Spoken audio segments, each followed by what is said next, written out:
Formula One leaves the Autodromo Nazionale di Monza and heads over to the Baku City Street Circuit.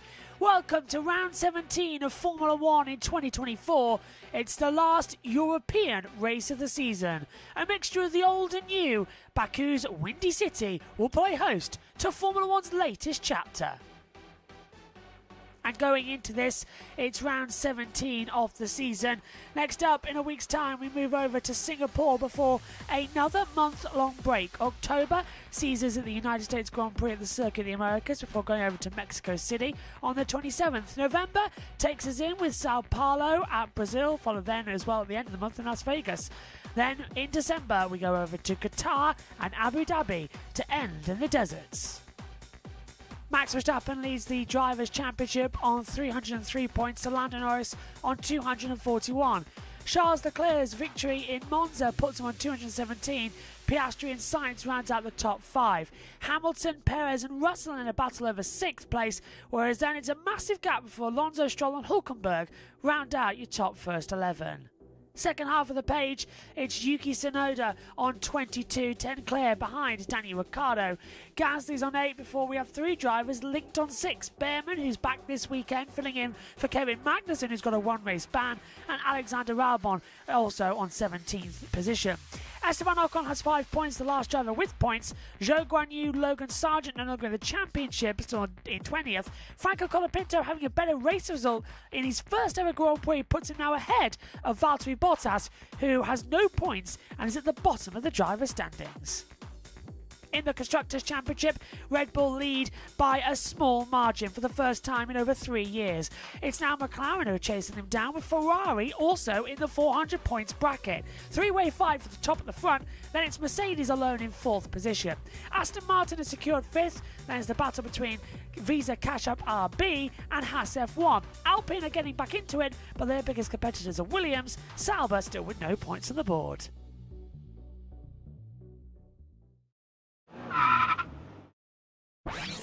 Let's take a look around the Baku City Circuit here in Azerbaijan. 3.730 miles, 20 turns in total, the longest straight in the history of Formula One.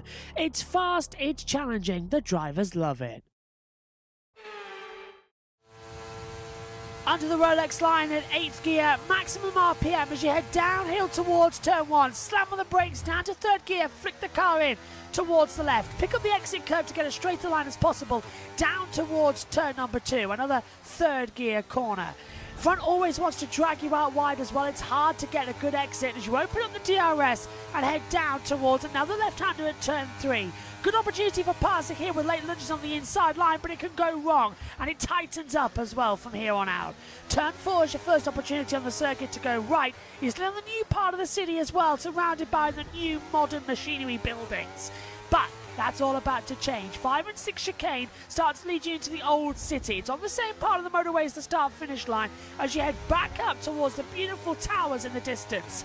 Now, as you watch from 3 lanes down to 2 and then down to 1 as you come towards the castle section into the old city, a dramatic uphill battle where if you make a mistake here, it's going to cause huge amounts of problems. But back up then to a motorway as you hurtle down towards the fastest parts of the circuit as well. Make a mistake through turn 12, the rear steps out and you slam into the wall. It's a battle of nerves as you head into a downhill braking zone from 8th gear to 3rd into a very tight corner. Sudden drop downhill, it helps grow gravity, but it's detrimental in the braking zone. Flick the car in again to the left, and now you are flat out all the way back towards turn number 1. Still navigating through these parts of the corners of turns 21, 22 and 23. Get it wrong, drift into the barrier, it puts puts you on a downward path. But at the same point, don't get your DRS point exactly right. You lose about 2/10 as you're constantly gaining speed over 200 miles an hour up to the line. And that is a lap of the Baku City Street Circuit. You would think that 51 laps around a city street circuit would be easy. How wrong you can be. Welcome to round 17 of Formula 1 in 2024. We're in Baku, Azerbaijan, the fastest street circuit on the calendar. It's always giving us entertaining racing. Well, in just over 2 hours' time, we will know exactly who is where in this amazing Grand Prix season we are having. Lando Norris out in Q1. He starts at the back with Max Verstappen also then slightly out of grid position. Nobody has any idea what we are going to see here today.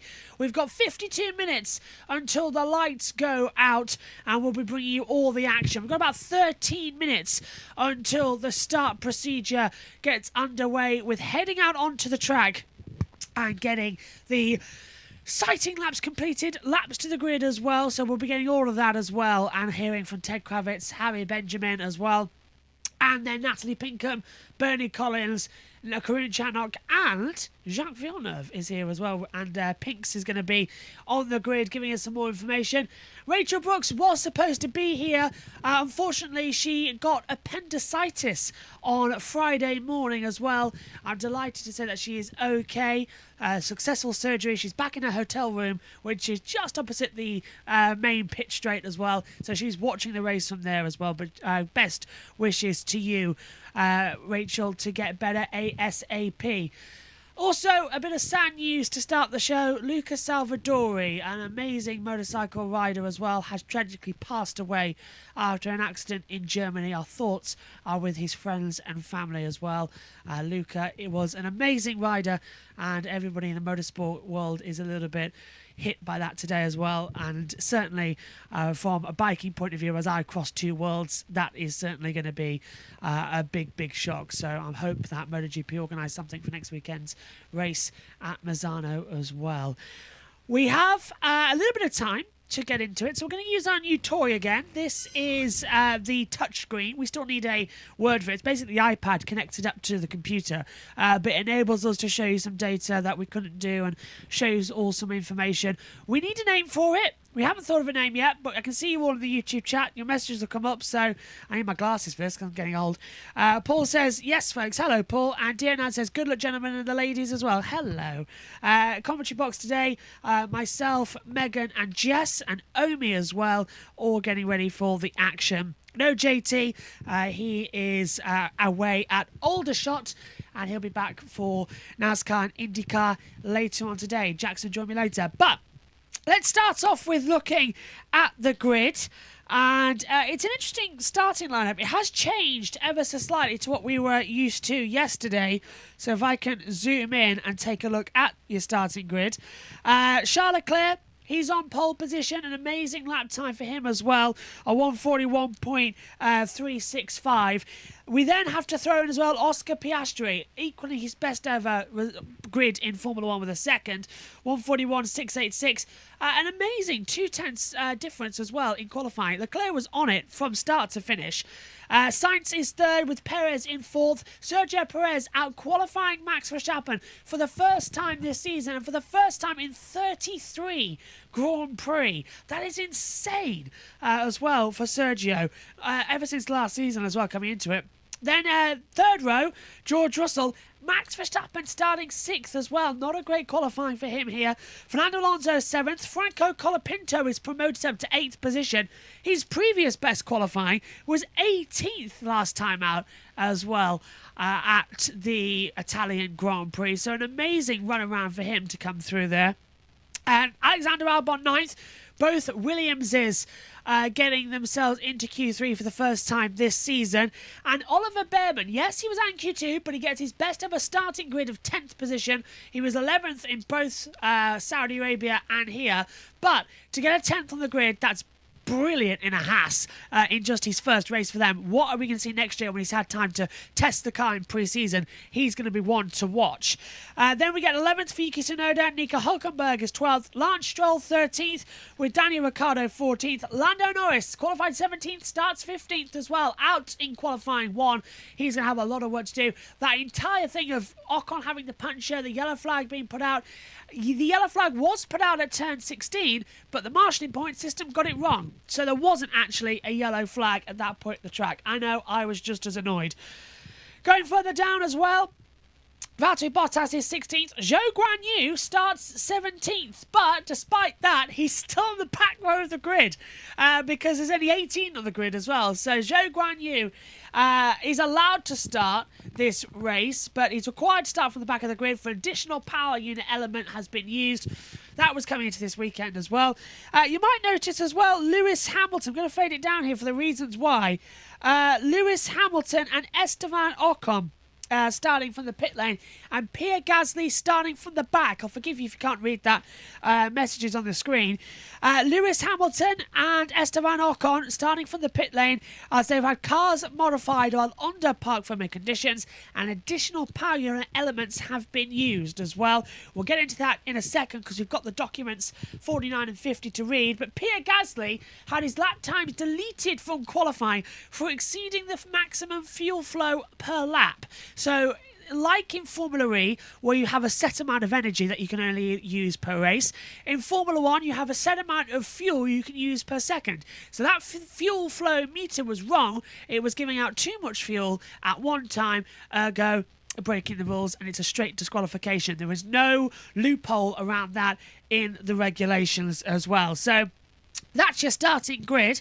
Let's take a look at Esteban Ocon and the race control penalty that came through. I'll zoom in as much as I can. Required to start the race from the pit lane as well. The power unit elements have been used. Internal combustion engine, a 5th turbocharger, a 5th MGU-H, which is the heat sink, and all power unit elements were replaced without the approval of the technical delegate, which is Joe Bauer. So that is why he's starting from the pit lane, and it's the same for Lewis Hamilton as well. He's had a 5th internal combustion engine, so new ICE, a 5th turbocharger, a 5th MGU-H, and a 5th MGU-K, which is the kinetic energy recovery system. Yes, it's a bit like hers, but that's basically a whole new engine for Lewis Hamilton, because after the Australian Grand Prix when one blew up, they haven't had one in their cycle, ergo they've had to take one here, and they thought after the bad qualifying it was worth doing it here. Okay, so that's the end of those. Let's take a look at the race strategy as well, and the tyres that everybody has left.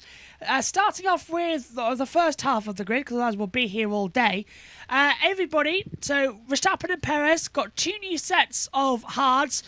They've got no medium or softs left brand new. They've got 1 old set of, everybody down to Norris has got 1 old set of mediums, and they've all got 3 sets of soft compound tyres. They're old. They've got Russell, Hamilton, 1 set of brand new C3 hards, and then everyone else down to Norris has got the 2 sets. Stroll and Alonso, they don't like new tyres. They prefer putting them through a heat cycle, so that's why they've got old tyres left. It's going to be about 2-stopper. We'll see how it goes. Interesting enough, on the other side of the page as well, pretty much the same story, but Ricciardo, Tsunoda, Bottas, Zhou have got no new C3 or C4, but have each saved a set of C5 tyres, with Bottas and Ricciardo saving 2 each, Tsunoda and Zhou 1 each as well, and then 1 for Behrman and Hülkenberg. They've all got 2 new sets of the hards as well. So that's how the tyres look in this race. But what does all that mean in terms of it all as well? This is your pit stop strategy guide that Pirelli have sent out. Megan will talk about it at the start of the show as well when we get to the 5 lights. It's a one-stop race, so if you start on the medium compound tyre, you can go from lap 14 to 24, and then change over to the hard compound tyre and go to the end of the race. If you start on that hard tyre, you can go to lap 27 or 37, then change over to the mediums and go to the end. But a two-stop race also, lap 7 to 15 on the mediums, then a set of hards, something like 24 to 32, and then pit that again and go to the end of the race. So that's a two-stopper option. There is another option where if you start on the soft tyres, you could take those until lap 7 to 15 like there, then take the medium tyres and try and get them to the end, but that's unlikely. So we're going to see softs come into play if there's a late safety car. That's what we're basically saying here. It's going to come up on the stewards. In terms of which tyre is the fastest, obviously the C5 is the soft tyre, that's the fastest. The C4 tyre, that is 1.7 seconds a lap slower, and the hard is 4 seconds a lap slower over the whole distance of the race, distance to 150 kilometers per hour. So everyone starting on the medium compound tyre will be much faster than those starting on the hards down to turn 1. That could become crucial as well. Let's take a look then at the fastest tyres from yesterday, the best tyre by compound so far in terms of race run data. Lewis Hamilton 144.9. Leclerc 144.2 on the mediums, and Leclerc was also fast on the softs, 141.3. So that's going to be interesting to keep an eye on there. Let's take a look then at long run data. This is from F1 Technical Data on Twitter. Now, Verstappen has the fastest. Actually, no, he's the slowest. In terms of the tyres as well, Verstappen is the slowest. So he does a 149.3, Perez 149.2, Piastri 149.1, Sainz 149.0. Hamilton on the hard tyre was fastest, 148.8. That's on the long run data between the top 4 teams as well on the screen. So that's going to be interesting to see who's going to be faster come the race later. In terms of lap data, this was the long-run pace from the session. So you can see Ferrari and Red Bull are very similar, to 6 thousandths between them on the long runs. Hamilton 66 thousandths off as well. Look at Verstappen though, he's half a second back on the long-run data, so that's going to be quite interesting to get through. I'm being hurried on my radar as well. Because we've got some information coming through soon that we're going to have to go down to the pit lane because it's going to open. Let's take a look at track dominance from FP2. Now, this is during their race data run. It's pretty evenly split between Ferrari, Mercedes and Red Bull. McLaren aren't even on the board with that factor as well. So it's going to be interesting to see if McLaren can catch up. Of course, we've got Piastri starting second. No papaya rules. And then we've got Lando starting in 15th place on the grid, so he's going to really have to jump up the order to see what's going to happen next. So that's going to be a fun little factor. The last bit I wanted to show you was the top speeds. Now, this also isn't exactly relevant in FP2 because they were all giving each other toes in the race runs as well. But it's interesting to note that if you look at the top teams, so Leclerc, Russell, Bottas, Perez, Piastri, they are all exactly the same top speed, even with the DRS. So that's going to be fun in terms of if we have any safety car restarts and the slipstreaming, they're all going to be quite equal down to turn 1. Think about 2017. That style of racing is what we're going to see as well. Now, this is the final bit of information I'm going to show you. This is the DRS data. Now, this is quite interesting because, look, Sauber 320, then with DRS 342, but Red Bull 319, they also gained 22, but they're the same as VCarb in terms of the area. So Red Bull actually slower in the speed trap compared to that Ferrari, who are at 342.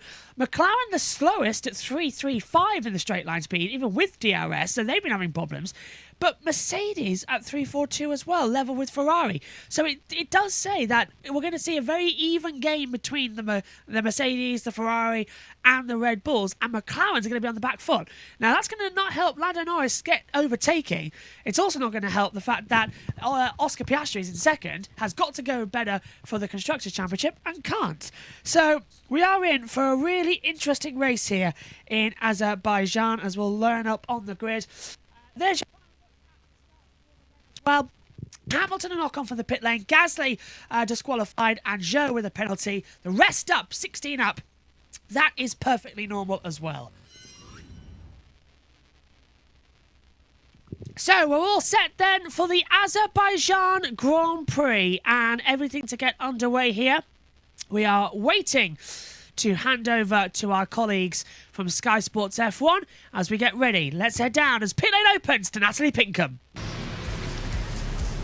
Welcome back to beautiful Baku. It's round 17 of 24. The pit lane is now open and Ted is at the green light. Thank you very much, Natalie. Yeah, the Baku city circuit, 51 laps, 6 kilometres, an average speed of 132 miles an hour. Think about that when they're going around the castle section, how slowly they're going around there. The average speed is 132 miles an hour. It boggles the brain around these streets. Turn 1, always a crunch point off the start, but watch out, as Karun has been saying, for turns 2 and 3 on the first lap as well. If you survive that, the strategy calculator says a one-stop is the quickest way to run the race. Start on the go to laps somewhere between laps 14 and 24 and put the hard tyre on to the end. Or will others, such as Lando Norris, start on the hard tyre, go to between laps 27 and 37, put the medium tyre on and do a sprint to the end. A two-stop strategy is a little bit slower, but a good option if your tyres are graining up. But Harry Benjamin is in the commentary box for us this weekend. Harry, what about Oscar Piastri? What do you think of his chances today?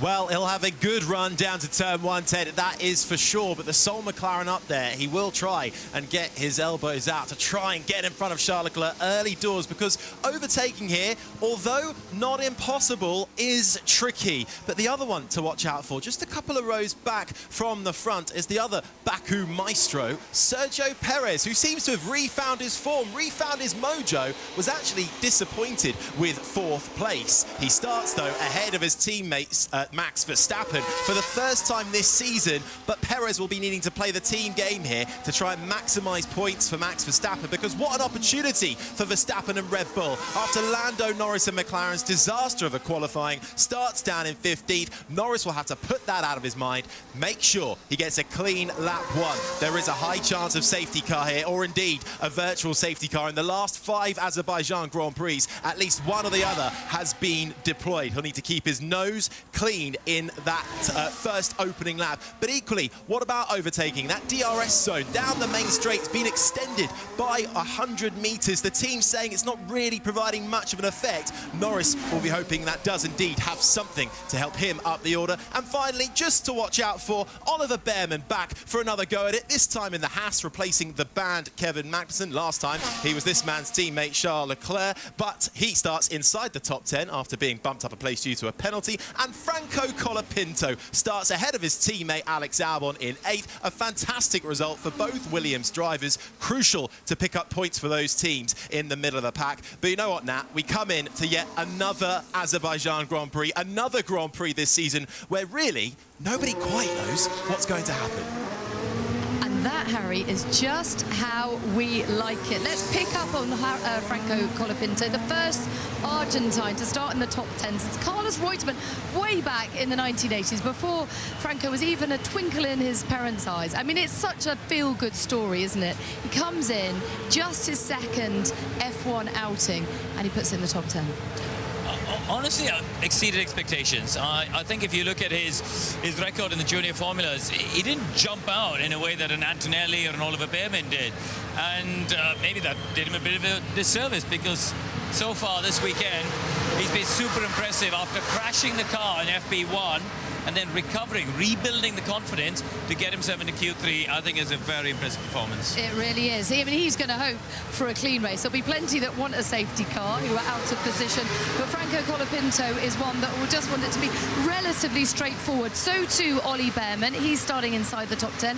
How impressed have you been with him? He's out-qualified his teammate Nico Hülkenberg on the first time of asking. Yeah, and Oliver Behrman looks strong, you know, on a lot of the laps against Hülkenberg, and to get it together and qualify, and there's a lot of pressure there. He's obviously done, you know, the lap 1, the off the grid. He did that in Jeddah. But there is a lot of pressure here. He knows this is a race where anything can happen. He knows that it is about getting through lap 1 cleanly. And I think I was super impressed in Jeddah with how he just attacked the start of the race. So maybe more of that today. Yeah, I mean, he certainly seems very relaxed and confident about it. We're just seeing Russell's team radio. Brakes Bit of an issue with his brakes. I mean, he's been quite vocal on his team radio all weekend. A bit of a strange feeling on the brakes. That's certainly not what you need when you consider that massive straight, that 2.2 kilometre straight. It's going to be at high speed.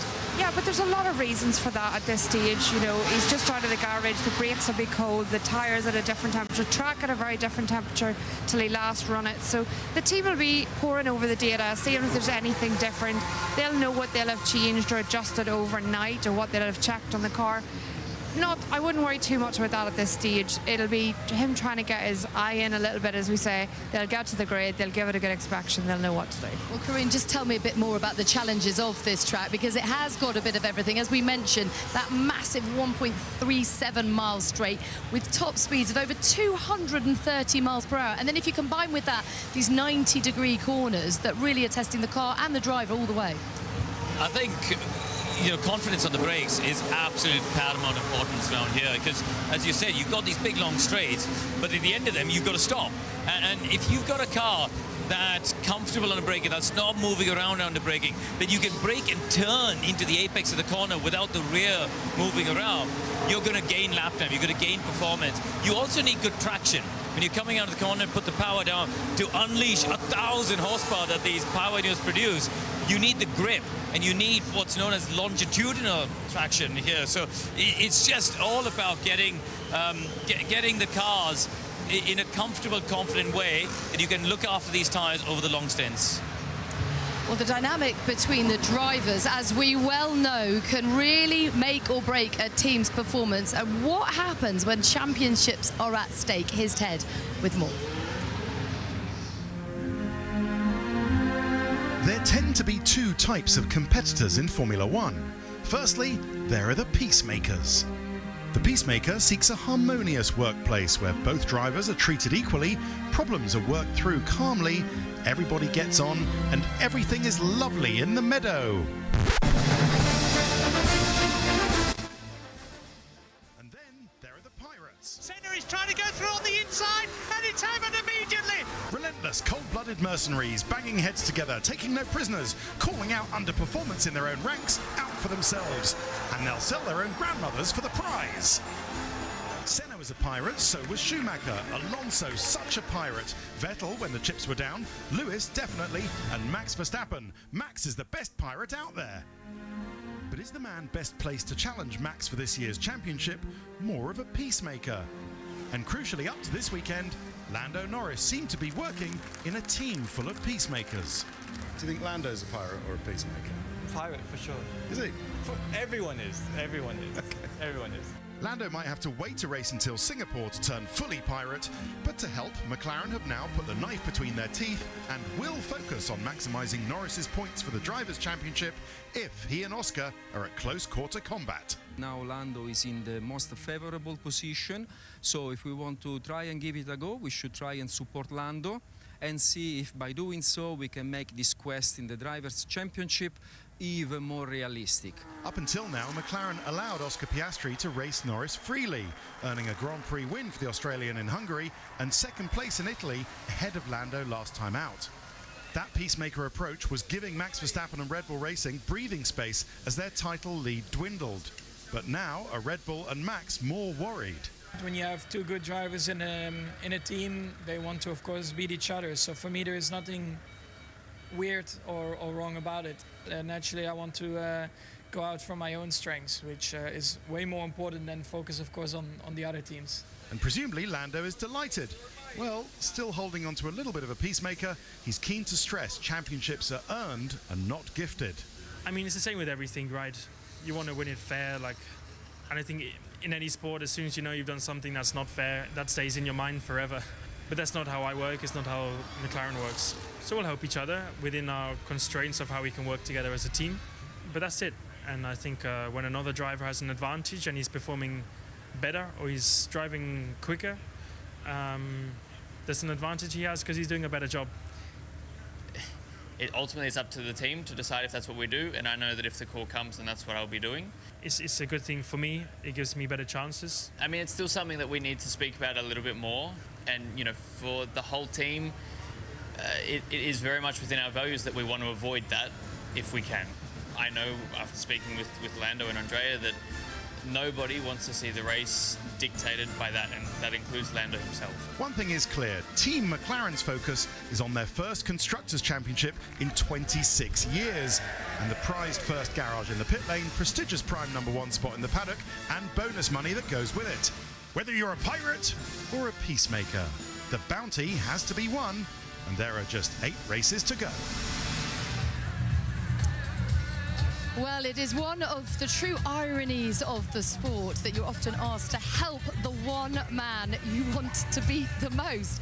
Team orders may well be more pertinent today to Red Bull, given the starting positions, than McLaren, but safety car could well bring Lando into play today. So do you believe that McLaren will be ready to capitalise if those opportunities present themselves? Yeah, I think a lot of other things have to happen first for those opportunities to present themselves, but I think strategically they'll favour Lando if the cars are close together. They'll try and get Oscar out of the way, you know, if they feel Lando's a lot quicker. But I think given the grid positions, the problem's kind of taking care of itself. And to be honest, if they finish in a more conventional race, Oscar will not be that far behind Lando the championship. And I think that's the bigger thing, is what happens going to Singapore. If Oscar closes another 15 points on Lando today, well, then what do they do? Because he's not that far behind. It makes life a little bit trickier, doesn't it? Let's talk Red Bull and what they could potentially do together. Perez in the rare position of starting ahead of his teammate. First time in 33 races that he's done that. Yeah, and it's very difficult for a team because both teams are trying. I've got one eye on the constructors, largely on the constructors, so they need to maximise points as a team. Obviously Red Bull, I think, a little bit more focus on the Drivers' Championship there, so they will try with Perez. What can he do? Is it holding people coming through? Whatever the case may be, they'll be trying to get Perez ahead of some of those drivers, the top 3 ahead of him on track. If he can hold those guys back a little bit to allow Verstappen to catch up, that's the first thing that could come into play.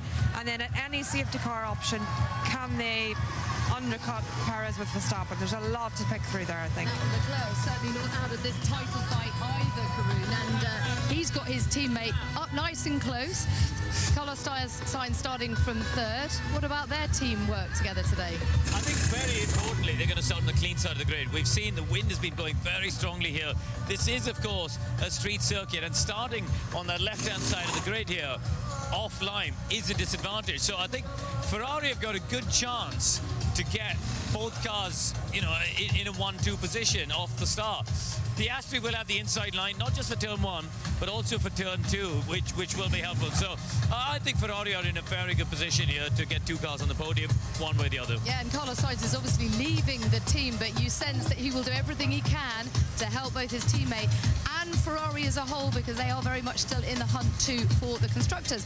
Right, let's head out onto the grid and join Ted and Jack. Thank you very much, Natalie. Yes, welcome. Welcome to Not the Grid Walk. This is honest product reviews with Jacques Villeneuve. Okay, how are you? Have you had your big steak? Yes, before the race, obviously. You have? Good. You need it if you want to survive the whole length of this race. And so you see product, now review. You want the truth? Good. Now, okay. Let's start here. The reason we're standing here is I'm quite interested. This is one of those circuits where the finish line is different from the start line. So do you have to educate yourself? Do you have to know that as a driver? If you're in, you know, a particularly close fight with somebody at the end, you don't want to, but you have to know where the finish line. It sounds stupid, but you have to actually know where the physical finish line is. Yes, and also this one is further along the straight line than most tracks. You often have the finish line right coming out of the last corner without a run. Where this one you have, what, 2 kilometers before you reach the finish line? You can still be racing. Okay, let's deal with a couple of your ex-teams down here at the back of the grid. And I'm sorry to say that they're at the back of the grid, but Sauber, you raced for them, and Renault at the back. What did you make of the weird Renault disqualification, where they pushed more fuel through a fuel flow meter, but they said that it actually made the car go slower? Yeah, it doesn't matter what it did to the car. The rule is the rule. You cannot push more fuel. I guess it was a mistake, an error. But anyway, they weren't competitive. It's not like they're losing a lot of spots on the grid, so it won't make a huge difference. They don't have pace, so it's a very tough end of the season for them. Okay, and Sauber, I mean, the funny thing is about Sauber is that, you know, they're at the back more or less every qualifying and more or less every race. But you look at the times, it's only like, you know, the grid is so close. It's only about a second, maybe a second and a half that they're off pole. So it's obviously not a bad Formula One car. It's just compared to everybody else it is. They would be happy in the 90s when the last guys were 5 seconds off the pace, but they're just surviving until Audi takes over. They don't seem that like putting much into the car. They're not even trying to be that competitive. So there's not much to say there. Okay, what about Lando then? It seems weird to see the number 4 car. It's been on pole the last couple of races back here. If you were Lando, how would you run this race? Well, you got to be. It's a difficult one because this race always has action, and you need to keep your nose clean until a few of the cars crash together. Safety car, yellow flag. You can't get caught out in that first corner at the start. The first 3 or 4 corners, that's the main thing. He has a quick car, he can get back through the field, he can score good points. Do you think Lando is a pirate? And do you think he needs to be more of a pirate? Well, I found him quite aggressive. I found him quite racy. But yeah, he needs to be maybe a little bit more selfish. He almost was in Hungary, and then he wasn't. Okay. Tell me about Nico Hülkenberg. Has he been shown up by Ollie Behrman this weekend? That's the question that I've asked myself, that we've always said how amazing he was because, well, his teammate was Magnussen, I guess, and that he was making the car look good. But now having Behrman ahead of him, easily ahead of him, we're thinking, well, that car is not that bad, actually. Nice number. You never raced when, obviously, Jack's dad, Gilles Villeneuve, famous for having number 27. You never raced when you could choose your own number. Would you have chosen, please tell me, you would have chosen 12? Yes, it was a better number for him than the 27. The number 27, okay. And I did race with both in IndyCar. Indeed, okay, that's, yeah, I'm glad to hear that you would have chosen one of those numbers. RB seem to be a little bit anonymous. They're kind of looking over their shoulder at Haas in the Constructors' Championship, hoping that Haas and Behrman and Hülkenberg, whoever, don't score any points, because it's possible that they'll catch RB. Yeah, they haven't made much progress, evolution. They seem to have been going backward through the championship, which is strange. So is it because the team is not working enough, or is it because the drivers are not giving enough feedback to progress? It's very strange, because this is a team that should have kept a slightly better pace. Now, looking at the your old team here and the Williams driver overalls, fireproof overalls, reminds me of you and your overalls. I don't see any driver these days who wears the baggy overalls that you used to. They all want to dress like their models. Just to underline why you like to be nice and baggy in the overalls. When you're a risk taker, you need space. You need a big suit. And also, if you'll find out it's actually safer in case of fire. But the reason was comfort. So it was comfort, because when you're all bunched up in the car, you like to have a baggy race suit just for everywhere. Space for the taking risk part. Okay, all right. What about Colapinto, though? What's your measure of the job that he's done? Impressive. Yeah? Super impressive, because we didn't see that in the smaller formulas. He's driven very well. He's really on the edge. You could see it in quali, almost kissing the wall at every apex, every exit of corners, not leaving any margin, driving super well. And this is a team that's on the way up. It's been, we've been listening to James Vowles. They've been working hard. It's a team that wants to be a winning team, and they have the attitude right now. Yeah, okay. Well, we're big fans of Alex Albon, but it was the big fan that they didn't remove yesterday. Just looking at actually Alex Albon's steering wheel reminds me, you can just see the gear paddle on there. Also, nobody chooses the famous Jacques Villeneuve way of changing gears and pulling them for changing up and then pushing them away for changing down. Yeah, I heard that some people, like Karun, he drove my car and he was quite confused by it. One pedal only. You push to go up, you pull to go down. Much easier, only one hand. And also it allowed you, when you got sideways, to just hit it without having to take your hand or a few fingers off the wheel. But your clutch was always on the left. Yeah, clutch, a big clutch, easier to grab when you spun. Okay, all right. Talk to me about how you see Aston Martin at the moment. Obviously, last year was so great for them, scoring podiums. They admit that they got it wrong. They've gone down some wrong paths this year. But how much can one man, can Adrian, make the difference? Because they've got a lot of chiefs in this team next year. Well, they always go down during the season. It's strange. They do not evolve. But now with Adrian Newey, it's not just that one man and makes the change is he's the top of the pyramid, and he creates a working environment that pushes everyone to get better. And ultimately, he understands what the driver needs. It's not just numbers on a piece of paper. It's also, can the driver drive those numbers? And he works well in that environment. Yeah, okay. Well, we'll see. But you would rather be in an Adrian Newey car than not, obviously. Well, I won with an Adrian Newey car, so definitely yes. Let's take a look at George Russell's car. They've actually made the, you can't see because they've got these covers all over the halos. They've actually made a change to the windscreen. Lewis wasn't happy with it in free practice 1, but on a long straight like this, how crucial is it that you don't have the air kind of lifting your crash helmet up? It is, because you can get helmet buffeting, so it's shaking all around. That's very uncomfortable. You don't see the road anymore. If it lifts your head up, it really pulls on your chin, makes it very physical and comfortable, and you can't really feel the driving anymore. So you really have to work on these screens. Let's see if we can have a look at the back of Sergio Perez. Actually, it's Sergio Perez's Red Bull, because they've had a new floor here, and they've introduced this new keel on the back of their car. We're probably going to get a human wall here, but they've introduced a new beam wing and a new floor shape at the back, which seems to make a really nice difference. We've got another human wall here. A nice difference to the car. It's been a difficult car to drive from the first race. Now Max could work around it a little bit, and maybe that carried on the development of this car in the wrong direction until he also could not drive it anymore, which was the case in Monza, lower downforce, and it made the problems apparent. Perez felt vindicated because he's been complaining early on in the season, and now finally they maybe changed the way of working.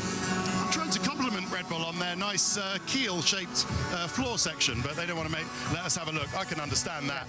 If Perez does the job here and in Singapore, does that save his drive in your eyes for the rest of the season? And if he doesn't, who do you see? Do you see Ricciardo in there, or do you think Red Bull are true to what they're saying at the moment, which is that it's not the drivers that are the problem? They can see that there's an issue with the car. When Max cannot fight for pole, that doesn't mean he gets pole, but when he's 6 and he's unhappy, and you can see he has a lot of understeer in his car, he cannot drive it the way he wants. That means there's an issue with the car. Now Perez is back on his level. If he carries on like this, then he should be safe, yes. Okay, that's good that you think that. I tend to agree with you, actually. We're just heading towards the Azerbaijan national anthem. But a final thought on Charles Leclerc, on pole, but how crucial is that he hasn't done a long run on the tyres? The track is different, and they know the car, they know the tyres quite well from other races. It shouldn't be an issue, and he has a big gap. He's a lot faster than anyone here, so if he keeps his nose clean, it could be all right, but this track always has chaos, and with that chaos, anything can happen. Okay, Jacques Villeneuve, thank you so much for your honest product reviews of more or less every team up and down the grid. It's Charles Leclerc on pole for the 4th time around Baku in Azerbaijan. Oscar Piastri alongside, carrying the torch for McLaren's challenge in this race. But now it's time for the national anthem of Azerbaijan.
A wonderful national anthem. Let's get back down there to Really stirred Natalie. us all, didn't it? The anthem was the combined efforts of a poet and a politician back in the 20s, reintroduced here as the national anthem in 1992 after the collapse of the Soviet Union. It certainly is a very proud nation, and the 8th running of this Grand Prix always brings drama, always brings a bit of chaos.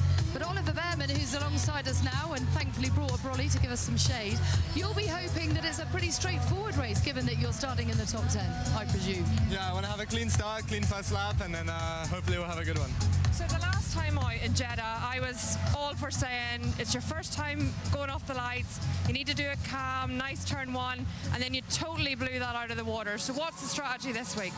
Same again, clean first lap will be important here, and then the race pace will be good. I'm excited for the race. We're going to let you go and enjoy your race. Thank you very much. So let's have a look over here, see if we can find Fred Vasseur. Right, Bernie, in the meantime, let's just talk about Ferrari and their possible options of a bit of teamwork to help each other out today, because Charles will want to do what he hasn't managed before, turn that pole position into a first win here in Azerbaijan. This is 4th consecutive pole. Why has he got it so right in quali and hasn't yet quite made it work in the race? I think it's a balance here between quali pace and race pace. You know, here it is about managing the tyres, making that one stop work comfortably. We know in qualifying it's about straight line speed down this section, trying to have a clean lap, but in the race you can't guarantee that now. At the minute he's in front, so if he can get through these first few corners, lead the race, manage his pace from there, he should be okay. He just needs to watch out for someone trying to get him down this start-finish straight. So yeah, I think there's a lot to go on. The right place, right time, maybe a little bit as well. It certainly feels hotter, doesn't it? And the wind is definitely picking up. It's not entirely clear in which direction it's blowing. Yeah, on this start-finish straight, it's definitely, it feels like a headwind. Now, other sections of the track, it will feel slightly different depending on the funneling of the buildings. A lot of the grid, on the way to the grid, have been complaining about their brakes. So we've got a lot to play for, I think, in getting it all right. No Fred Vasseur just yet, but we have got Toto Wolff, his pal, and Mercedes team boss. Just tell us how you're feeling ahead of this race with George starting 5th and Lewis from the pit lane. So difficult to predict because there are 6 cars that are so close together. Leclerc is a power to be reckoned with here in Baku, and the race is pretty much unknown. So I don't know what you can tell us, but the trade-off between the medium tyre to get into turn 1 and get in that nice lap versus potentially high degradation in the first stint. Is there any insight you can give us to that, particularly for George? I'm not sure I understood your question, but I'm gonna preempt. Yeah, it's a medium start, and everybody's gonna aim for a 1-stop. But you still need to bring the hard in and not push it too much. Lewis was certainly in a great mood on Friday, but some things seemed to change with the car come qualifying. Why was he half a second off his teammate? I didn't understand. What changed on the car? What changed between Friday and Saturday for Lewis? The track changed so much that it was very slippery on Friday, and our car liked that, especially with Lewis. And then it gripped up, and we seem to have the same phenomenon on that car, that it's getting worse the more grip there is on the track. Good luck today. Thank you for your time. Okay, so it is a big day for Charles Leclerc. He'll be looking to ride that wave of what happened in Monza. You know, he got an unpredicted victory, if you like, there, much to the delight of all the Tifosi. What chance of him doing it again here in Azerbaijan? They will have 100% learned the lessons from the previous few races where they didn't convert that pole. He'll have a real point to prove today. He's in the fight for this championship. He knows that a good result will really make the difference to his next few races and that Drivers' Championship going forward. And will Carlos Sainz help him achieve that? I think he will. Carlos helped a lot last time out in Monza, but in the background, they're working well as a team. The whole strategy, everything needs to come together today and prove Ferrari are back. Okay, well, it is all to play for. Charles Leclerc is on pole for the 4th time here in Baku. Oscar Piastri starting alongside him on the front row. Don't go anywhere, because on the way next is the Azerbaijan Grand Prix. Thanks, Natalie. Yep, we're all getting set then for what's going to be a very, very entertaining Azerbaijan Grand Prix. Delighted to say that. Joining me in the comment box now is Jess Ball. And Jess, good morning to you. For the first time in a very long time this season, we get to say that. 12 o'clock start for the race. We've got a great Grand Prix ahead of us. I mean, we've got Lando Norris 15th, Lewis Hamilton in the pit lane, Verstappen starts 6th, Piastri and Leclerc up front. It's written for chaos at the moment, isn't it? Yeah, and with multiple teams still in the running to win the race, including Ferrari with Charles Leclerc, it's going to be absolutely epic. I think Ferrari have a really good shot of winning today. They worked well in Monza last time out as well. Ferrari actually got the strategy right for once there, so the strategy team is nailed on. Of course, we haven't seen what George Russell could do. Of course, we've got Oscar Piastri in the fray as well. Perez is looking a lot better this weekend. He won last time out. So, literally, there's a lot of drivers that can win. And don't forget Lewis Hamilton. He has done well from starting at the back before. So, could it change today? We'll have to wait and see. We're set up for a good one, Josh. We really are, and it's also, as we just pointed out, I got told this by Formula One's virtual statman Sean Kelly, that this is the 100th race of the 2020s, which means it's JBMotorsports' 100th race on YouTube as well. We started in 2020 at Austria, and we've now F1 Grand Prix on YouTube as well, because we've been doing this for a number of years now, but even before, before we were on YouTube, we were on Facebook and uploaded as well. So this is the first from YouTube onwards. This is the 100th Grand Prix for the YouTube channel. So it kind of makes sense. But still, 100 races in 2020s. It scarcely seems believable that in 2020 we were all wondering what Formula One was going to look like after COVID. And it's all now getting ready to get going for the 100th time. And we sort of, for the first time, have real competition to come in as well. 4 different teams and 8 different drivers could win today. I'm going to ask you, just before we throw over, who's your pick a winner for today? Oh, that reminds me, I've got to do my pick a winner on Grid Network. My pick a winner is Leclerc, and P7, I'm going to go with a Williams. I'm going to go with Albon. Risk of rain is 0% as well. That's a good one. Pick a 7, pick a winner as well as the game they like to play. We're all getting ready then for this one. It is going to be absolutely fantastic for this race as well. Do not leave the room, because Azerbaijan, it's either boring or well done Baku, and with the grid lined up the way it is, it's going to be the latter. Let's go down to Natalie. With Oscar Piastri alongside him on the front row, expect high drama and box office performances. It's time for the Azerbaijan Grand Prix.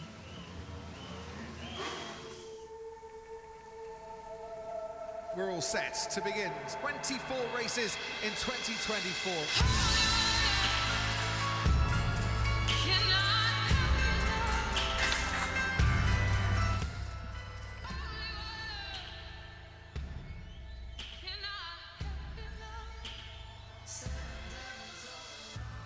Time will tell if we are fast enough or not.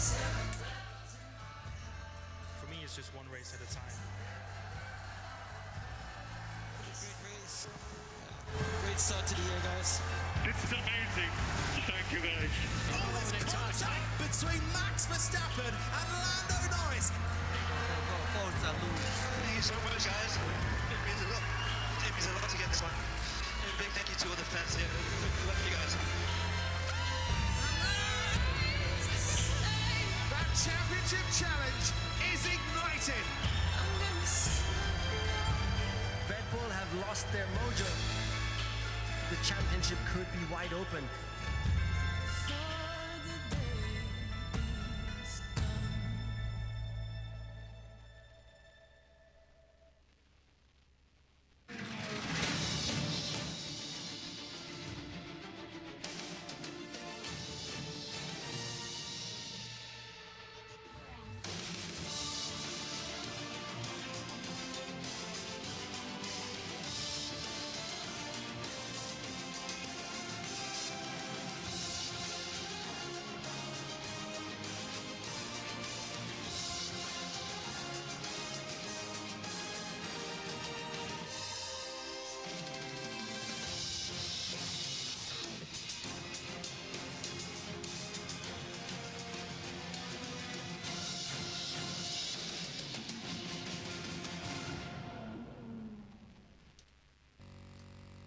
We're all set then for round number 17 of Formula 1 in 2024.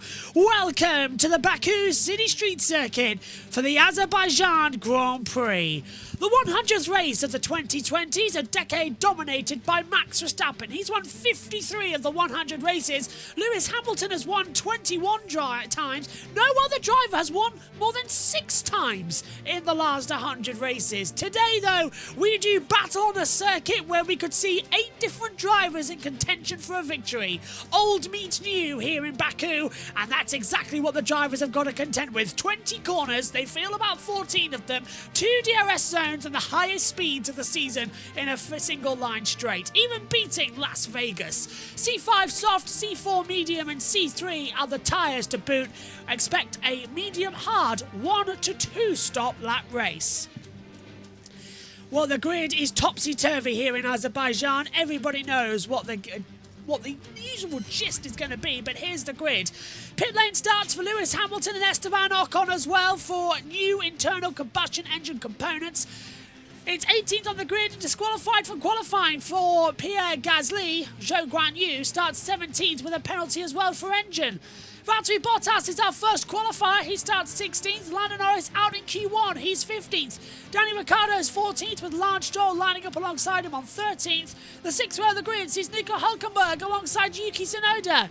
Qualified 11th, starts 10th. Best ever start in Formula 1 for Oliver Bearman, debutising for the band. Kevin Magnussen, Alexander Albon lines up 9th. Both Williamses into Q3 for the first time this year. Franco Colapinto, 10 places better than where he started last time out in Monza. Fernando Alonso, 7th. Max Verstappen is 6th and worst of the top runners. George Russell's 5th on the grid. The second row sees 2-time winner Sergio Perez starts 4th. He's got most wins and most poles, most podiums and everything around here. This is his circuit. He's alongside Carlos Sainz. Front row of the unknown, Oscar Piastri and Charles Leclerc. How are they going to handle turn 1 together? Alongside me in the commentary box is Megan Burton and Jess Ball. Omi's down the pit lane for us as well. Round 17, Megan, Azerbaijan, and this is going to be an absolute cracker. There's a tension in the air that anything can go wrong. We've already seen it go wrong in Formula 2 earlier on, but now the real grasp is, what could Lando Norris do 15th on the grid? Well, he's already thankfully been pushed up the grid orders like 2 places from people being disqualified and getting penalties. I'm surprised nothing came of the Russell debacle yesterday. He got a reprimand though, that was all, just a reprimand, nothing for speeding in the pit lane as well. I think this is going to go crazy. And by the way, that's what I have. Bad throat. What? And you haven't brought a drink with you. Oh no. Yeah. You should text someone to bring you some water. I'll do it the first red. Immediately going for a first red. You think it's going to be a red, Megan? 2. Megan says 2. 1 on lap 1 and then 1 midway through the Grand Prix as well. Jess, what are you thinking as we get ready to launch here in Azerbaijan? There's going to be a safety car towards the end of the race. Oh, okay. This is going to be fun, this one, isn't it? There's a tension, isn't there, that this is going to be a good race. Only 2 drivers in the last 10 years have actually been able to race Azerbaijan and get the pole and the win. Rosberg and Bottas. Both second drivers at the time for Mercedes. It's going to be a bad race or a good race. It's nothing in between. Yeah, Rosberg did it on the debut here in 2016 when it was called the European Grand Prix.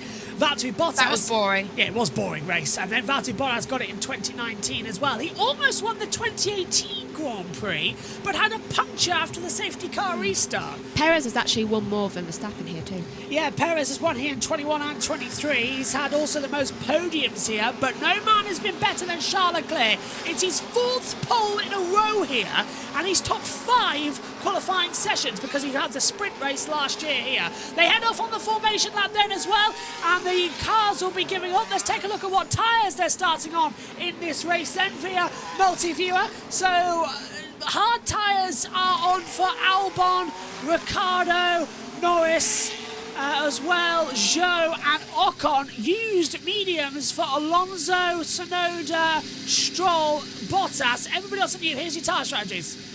Right, one stop starting on mediums for 19 laps, going on to hard for 32 laps. One stop starting on hard for 32 laps, going on to mediums for 19 laps. So basically just reverse. Is it sunny there? What is everyone doing? They're going so slow. Yeah, we've got Charles Leclerc already at turn 5, and we've just got Esteban Ocon, Pierre Gasly going through the back. Hamilton and Ocon could not take the start. Baku is the lowest lying national capital city in the world, 28 metres or 91 feet below sea level as well. What's that? That's the helicopter camera, just getting a little bit out of it as well. We lie upon the Caspian Sea here as well, as we see Ollie Behrman. It seems every time Martin Brundle's not in the commentary box, Ollie Behrman has a Grand Prix. Yeah, so that could be something to watch out for. He needs to I've got a question. Yes. Is Ollie Behrman going to get points in a Haas? I say yes. I think he'll stay in 10th. I also think Colapinto will get points. I hope. I think Behrman will get 10th as well. Yeah, this is going to be a really interesting race as well. Paul says, happy centenary and thank you all for your effort. Truly thankful. We're thankful for all of you watching back at home as well as we celebrate our centenary of races here on YouTube. Starting back at the 2020 Austrian Grand Prix as when we decided to move to YouTube. As well, covering the Grand Prix live. Of course, in 2019 we did the pre-show stuff on YouTube, but we started actually covering the races in 2020. So I see our proper start as 2020. Decade go, all new. It's like a restart. And it helped with COVID. It did, yeah. It's also... okay. Oh, here? Yeah, here. Oh, great, okay. Track temperature is 45.2 degrees. Air temperature 26.8. 40% humidity. No chance of rain. Here's your winners. Perez won in 23 and 21. Verstappen in 22. Bottas in 2019. Hamilton in 2018. 17 was won by Daniel Ricciardo. And, of course, Nico Rosberg won in 2016 when it was the European Grand Prix. I think those were the last 5 winners that they were showing on screen there. Yeah, so it feels detrimental to not count the only other driver who hasn't won here, which is Danny Ricciardo, not in that list. So it's been weird. Dan Ricciardo's going to win today in RB, but hey, stranger things have happened. Hey, I'm still thinking there's a possibility for Colapinto to get a win. Yeah, I agree with Jets actually with Yuki Tsunoda. That could be. He started 11th. Megan says that Colapinto could win. Can I do a bold prediction? Go. Tsunoda top 4. Oh. Well, I'd like that. Lance Stroll finished 3rd here. Exactly, and he started low down when he got his first podium. It's a surprising race. I mean, a lot of people just tend to crash out of it, and it's usually the ones which you don't expect to crash out. Don't say the C word. Crash. Quiet. Megan getting herself ready for the start. This race is going to be anything but quiet as well as they line up. So, Pierre Gasly's 18th. Hamilton has managed to beat Ocon to the end of the pit lane, so that is good news there. Charles Leclerc's already been sat in the grid for 32 seconds, just waiting for the green flag at the back. It's the centenary race of the 2020s. It's the 17th round of the 2024 World Championship. Norris starts 15th, Verstappen starts 6th. It's Piastri and Leclerc on the front row. We have all 5 lights on in Baku. Action in Azerbaijan! Great start from Sergio Perez. Piastri not such a great getaway. Carlos Sainz comes alongside down to turn 1. Leclerc have the inside line. Perez locks up. Verstappen's alongside Russell. Side by side on the 2. Colapinto stayed ahead. Alonso's staying there as well. Perez on the inside as well of Carlos Sainz. He takes 3rd position. Verstappen gets ahead of Russell for P5. The 2 Saubers further back. Bottas and Joe battling.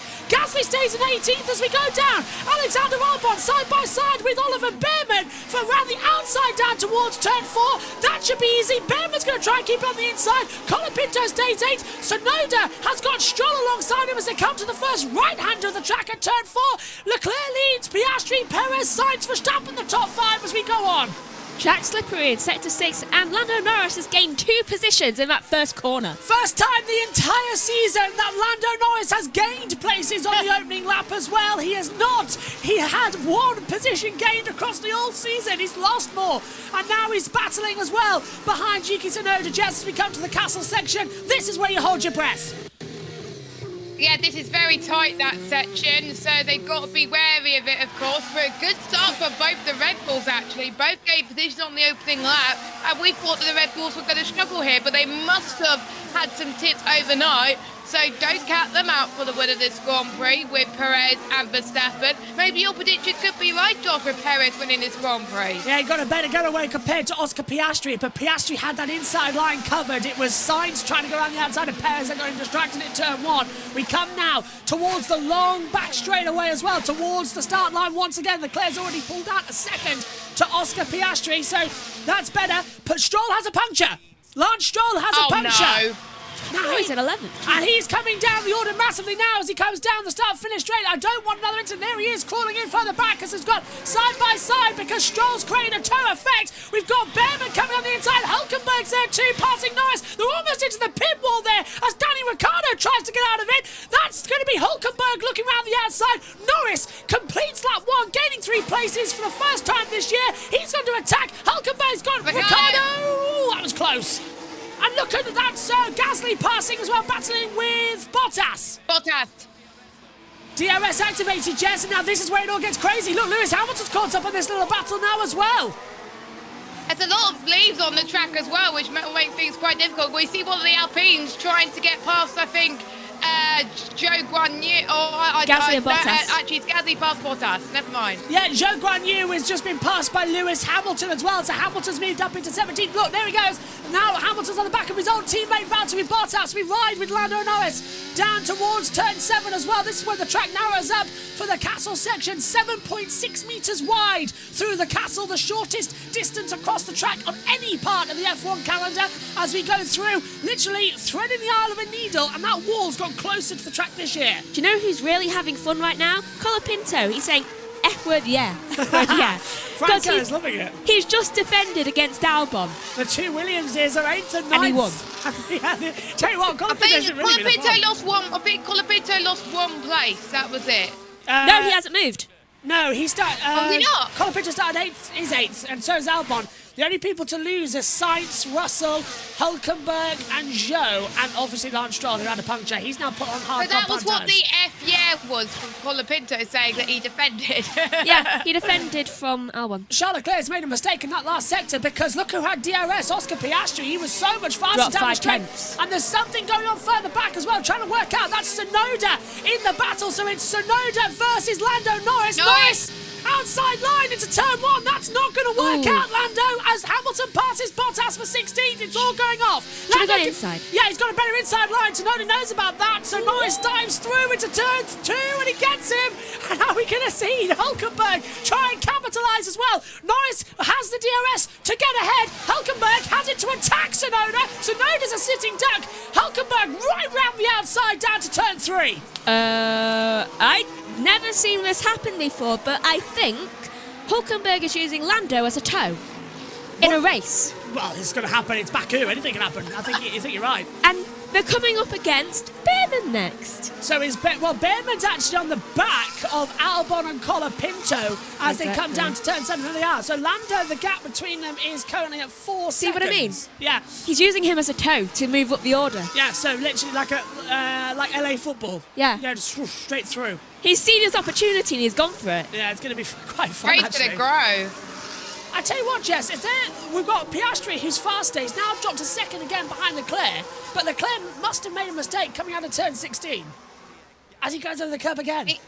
He must have, but the important thing is, Josh, even though Piastri's at the fastest lap, is Piastri's not within DRS yet, and the detection point is almost been and gone, so Leclerc's able to get a bit more time on Oscar Piastri this lap, but Piastri, I think, is just being very calm. He knows his teammate is not there. He can race against Leclerc, so there's a great chance for him to get some points against his teammate as well to prove that both teammates can fight for the World Championship, not just Lando Norris. Well, looking towards the back because Lewis Hamilton's been on about a DRS chain as well, so Lando Norris has broken off Hulkenberg as they come over. Now look at the two RBs battling, and they've got Gasly right there with Hamilton as well as they come through. And that is Yuki Tsunoda. Down. That's Tsunoda letting Ricciardo and Gasly through on the way back towards turn 1. He said the F word on the radio. I'm only letting you pass them. His car is slowing down again. Okay, so Yuki Tsunoda was told to let Danny Ricciardo through, but he's now very much slow on the back straight. Hulkenberg's going with Lando. And Hamilton's just passed him. Look at Lewis. Lewis Hamilton down the inside. Turn 3, 4. So what is going on as we come into 4 now? So Sonoda... Why did I predicted a bold prediction was wrong and I jinxed Sonoda. Sorry. Here's the start, Megs. Right, so everyone gets a brilliant start. Perez actually gets a lightning start. Really quickly overtakes Carlos Sainz. Further at the back of the field, you can see Lando Norris literally wheel to wheel, it seems, with Hulkenberg. And just surprisingly, no one made contact on those laps. This is Verstappen's start. Lights out. The lights were on for a very long time again, just like in Spa. Didn't start getting a good start though. Oh, a little bit of a lock up there from Perez. Oh, it served him well. Had to stop from Piastri getting in front of him and making contact. He was looking not to take Russell out, actually, was Verstappen. Speaking of Piastri, he's just gained DRS. Down towards turn 1. Ooh. Is this how Stroll got the punch then, Jess? Side by side with... Oh, is that Ricardo? Yeah. Yeah, that must have been. So we'll keep an eye on the replay. So he must hit one of the RBs then, heading... Sonoda, close the door. I don't know. I'm with you on that, Jess. I think that was Stroll going for a move that was never on. Yeah. Yeah, so surely Sonoda gave the space there. Yeah. I think Stroll underestimated how much... No, he overestimated how much room he had. Lewis Hamilton's overheating his tyres. He's saying over the team radio, hello, JT, watching on from Aldershot as they come through. That's curious. Sector 6 keeps getting slippery. Yeah, it's flashing up on the time mods are crazy now. Sector 6. They're in there. Yeah, is that the leaves, maybe? Maybe. It must be the leaves. Yeah. Leclerc leads by 7 tenths as we come to the castle section to Oscar Piastri. Now, JT is on the mobile, and I just want to get his thoughts as we're in our 100th race of 2020 as well. JT, what are you... 2020s? Yeah, so I was meant to say yes. JT, what are you making of all this then? What are you making of all this in Formula 1 this season, and what do you think is going to happen today in the race? I mean, it's been an incredible season. We all thought that it was going to be a match domination, but then... it turned out that it hasn't, and well, I saw the message that it was the 100th F1 race from JB, and I couldn't miss it. I thought you couldn't. Piastri doesn't have DRS this time. Oh, yes, he does. He just got it at the line. He was 1 second exit turn 16, but he's got the DRS as he hurtles down towards turn 1. There's not going to be that much. Piastri, I think, is going to have to look at making the move into turn 3 after the second DRS train. Yeah, I agree. Still going to... Go on. My throat. On board with George Russell as he throws it in, sliding ever slightly. This is the geometric camera we're taking a look at. Into turn 2, left-hander. There's the first 3 corners on this track car. Piastri. Couldn't get close enough, Jessica. What did Williams just mean when they said, right, Franco is lower in the pack than you, Albon? Like, no, he ain't. No, he's ahead of you. That is a bit bizarre, actually, on that team radio graphic that came through. They're having to, like... Hold on. Lewis Hamilton's swaying. Yeah. Sorry, carry on, Josh. You were going to say it anyway. This tyre is pretty bad. So there wasn't an actual radio message. It was one of those text ones that came up. One of my tyres are gone. Yeah. Carlo Pinto's doing well. Started 8th, is 8th as well after this one. Yeah, JT, I don't know if you saw Hamilton had to start from the pit lane. Yeah, and with Ocon as well, right? Yes, yeah. The grid basically completely changed through qualifying. Did Norris gain positions, or did he lose then gain? He gained 3. He gained. He's up to 11. Awesome. First time this season that Lando Norris has gained on the opening up, but let's hear from him now. Lando, how are the tyres? Yeah, they feel alright at the minute. I've got to go see you guys. So here's Pitt. Cheers, JT. Bye, JT. So the tyres are okay, say Lando Norris. That's going to be okay to continue on. We're watching Piastri. 1.6 seconds now, so it's ebbing and flowing between the two. Piastri, a 1:48.070 on the last lap, but Charles Leclerc this time around is going to blow it away. It's a 1:48.052, so 18 thousandths faster than Piastri's previous fastest lap. This is just going to ebb and flow through the entire Grand Prix. Now, they're all spreading out the front, but that's because of the tyres they're on at the moment. Baku is still going to deliver. Just have patience. It's lap 7 of 51. So, down the straight we go. They are all now separated by a second. So Bottas, Tsunoda, Bottas and Zhou and Ocon are in DRS range of each other. That's it. Everybody else has broken that 1 second barrier. So welcome to the Formula 1 cars that you're supposed to follow each other, but can't follow each other. I can't. Yeah. Let's just say Norris is still trying to close in on Behrman. He's almost within DRS of Ollie in towards turn 4 as he closes in. He's the only driver within a second now on the battle. So here we are inside the top 10 of And this. Albon. Yes. Albon on his teammate Colapinto. It's weird saying that for the remainder of the season as they'll attack back through out of turn 6. Sun shining here. Honestly, as well. I've never had a situation this year or last year where Albon's teammate is actually matching him. It's quite refreshing, isn't it? I think It's Colapinto's brilliant. holding off because he said earlier, let me know when you want me to put pressure on him. That's Ollie Behrman nearly putting it in the wall at turn 15, locked up on entry. I wonder if they're working together, both of the Williams, just to make sure they keep behind. Yeah, I think they're trying to move up the field together. Yeah, they're going to hold that line until the first round of pit stops, and then presumably Albon will stop first, Colapinto second, just so they can protect that top 10. Ideally, Colapinto maybe should let Albon through. Albon's on the hard compound tyre, Colapinto's on the medium, so the Williams is on Norris is going to try and get past Behrman. 2 different He's ridden strategies. 6 attempts. Here we go. So DRS active down the straight will be open soon. I'm watching on the timing screen. Behrman now crossing the DRS line with Norris. Here, let's have a look. Further back. Behrman's going to have to go defensive. This will be new for him. The 2 British drivers going to do battle. Norris should easily go through to the inside. Behrman doesn't even try and attack.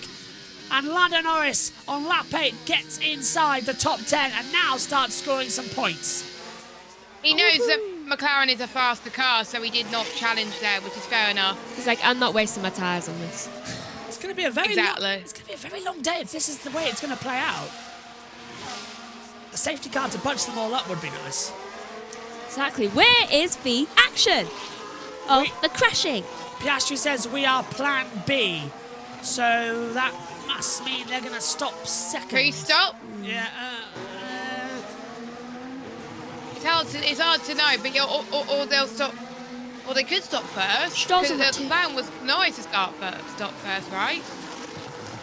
Piastri's going to have to stop first because Lando's on the hard tyre. So Piastri's got to come in around about lap 19, unless they want to push it to lap 23, the very end of the pit stop strategy. That could be plan B. Then they take the hard tyres later on into the earlier into the race actually, because they're going to have 6 lap younger hards at the end. Lando can wait until lap 32. Yeah, he can wait really late. Leclerc's on fire.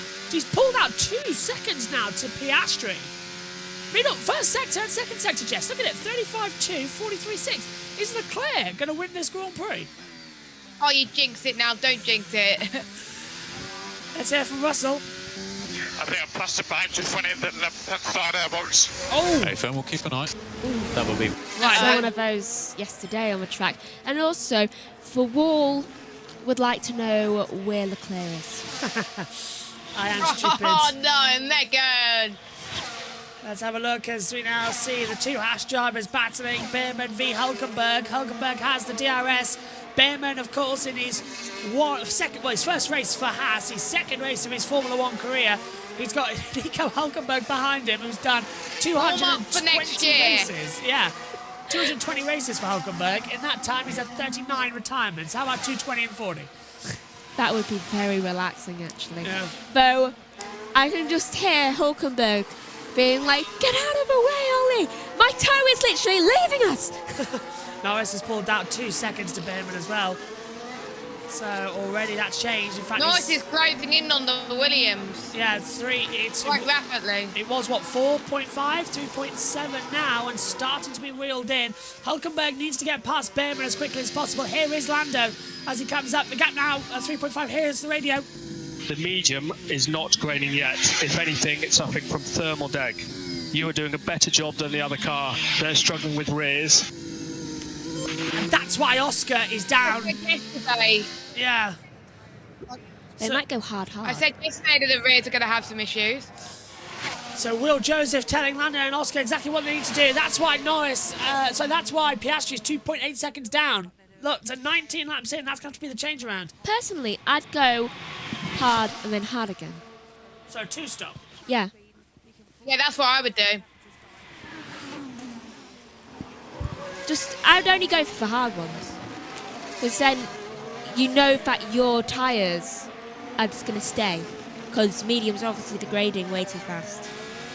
Lap 10 of 51 then, Nico Hulkenberg. Closing in on Behrman. He's got 6/10 with the DRS as they go defensive, does Ollie. But Nico's going to send him around the outside. Don't fight your teammate. And Hulkenberg goes through. Both on mediums. Don't crash into your teammate. Yeah, which is what Hulkenberg tends to do. I still think it was funny that they put them two together, Magnussen and Hulkenberg. The drivers who had the most crashes together before Zhou passes Bottas. I feel like they made a deal like, let's cause the most destruction we can. Valtteri Bottas, by the way, on for yet another poor result in the championship. He's, by the way... And again, Colapinto and them are going to beat him despite them doing less races than him. Exactly, yeah. They've only done 2. They're already beating him. Yeah, both drivers have done 2. It's quite nice, actually, for Colapinto and Behrman to have that the level of them both. Franco, though, will be racing the rest of the season, so he'll be racing next week in Singapore. As we take a look now at a move, this is the 2 Saubers. That's Zhou getting ahead of Valtteri. And that was an identical move to what we saw with Hulkenberg on Behrman. Yeah, so I reckon Bottas let Zhou through there because he's on hard tyres. Question, does any of the teams have open spots? The only... Sauber's the only one left. Do you reckon Colapinto might get snapped up by him? 2 seconds. Yeah, an RB. Zero bite in the car.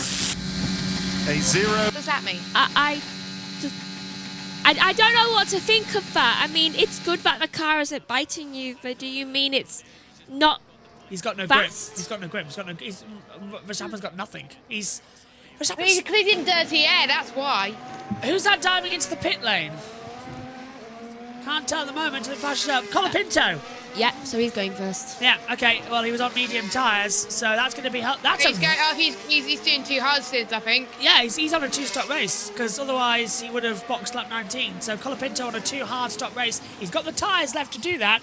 As he comes in, bolts on the hards, and away goes Franco. Yeah, I think he might get snapped up by one of the teams. Yeah. Because he's been showing real promise, and we're probably just like, okay, this person who's only just come in is doing better than our drivers, so maybe we should replace them with him. Ocon, who started the pit lane, has passed Valtteri Bottas. Bottas is now 19th in this race. Come on, Valtteri. Brand new hard tyres for Franco Colapinto. He drops behind Lewis Hamilton now, but he's going to be on a different stage of racing. He's boxed first, and that's really split the field up. By the way, I've never seen this. Ricciardo is the only driver... Oh, on Bottas really, but he's just been passed, and it's going to be more than a second shortly. Ricciardo v Behrman is the only battle on the track right now. Yeah. And we're watching it as they come into the castle section. And Zhou hasn't moved position. No, started... 17.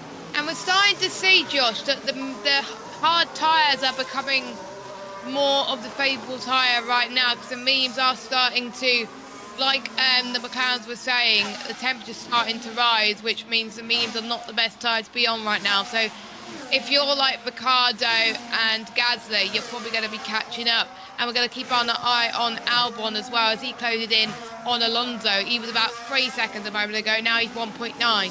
So, yeah, the hards are the best tyres to be on right now. So that's going to favour Alexander Albon, the top 7 on the medium. So watch out for Ricciardo, Gasly, now Colapinto, Hulkenberg, Zhou, Ocon and Stroll. Yeah, okay, so Alonso boxes. That's going to put Lando up into 8th position as well, as they'll continue on the attack. Alonso going then for hard compound tyres. He's 12 lap old, mediums get taken out. Behrman's avoiding the question. His team was to say, how are the tyres? Ollie, how are the tyres? Front right is starting to get a little bit tired, and they say copy Ricciardo doesn't have DRS. Correction, Ricciardo does have DRS. He avoided that question for like a minute. They had to repeat it.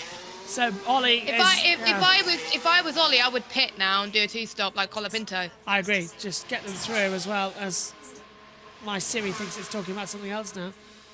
What? I don't know. You need to turn that off, really. Valtteri Bottas pits. He now drops to 20th in this race.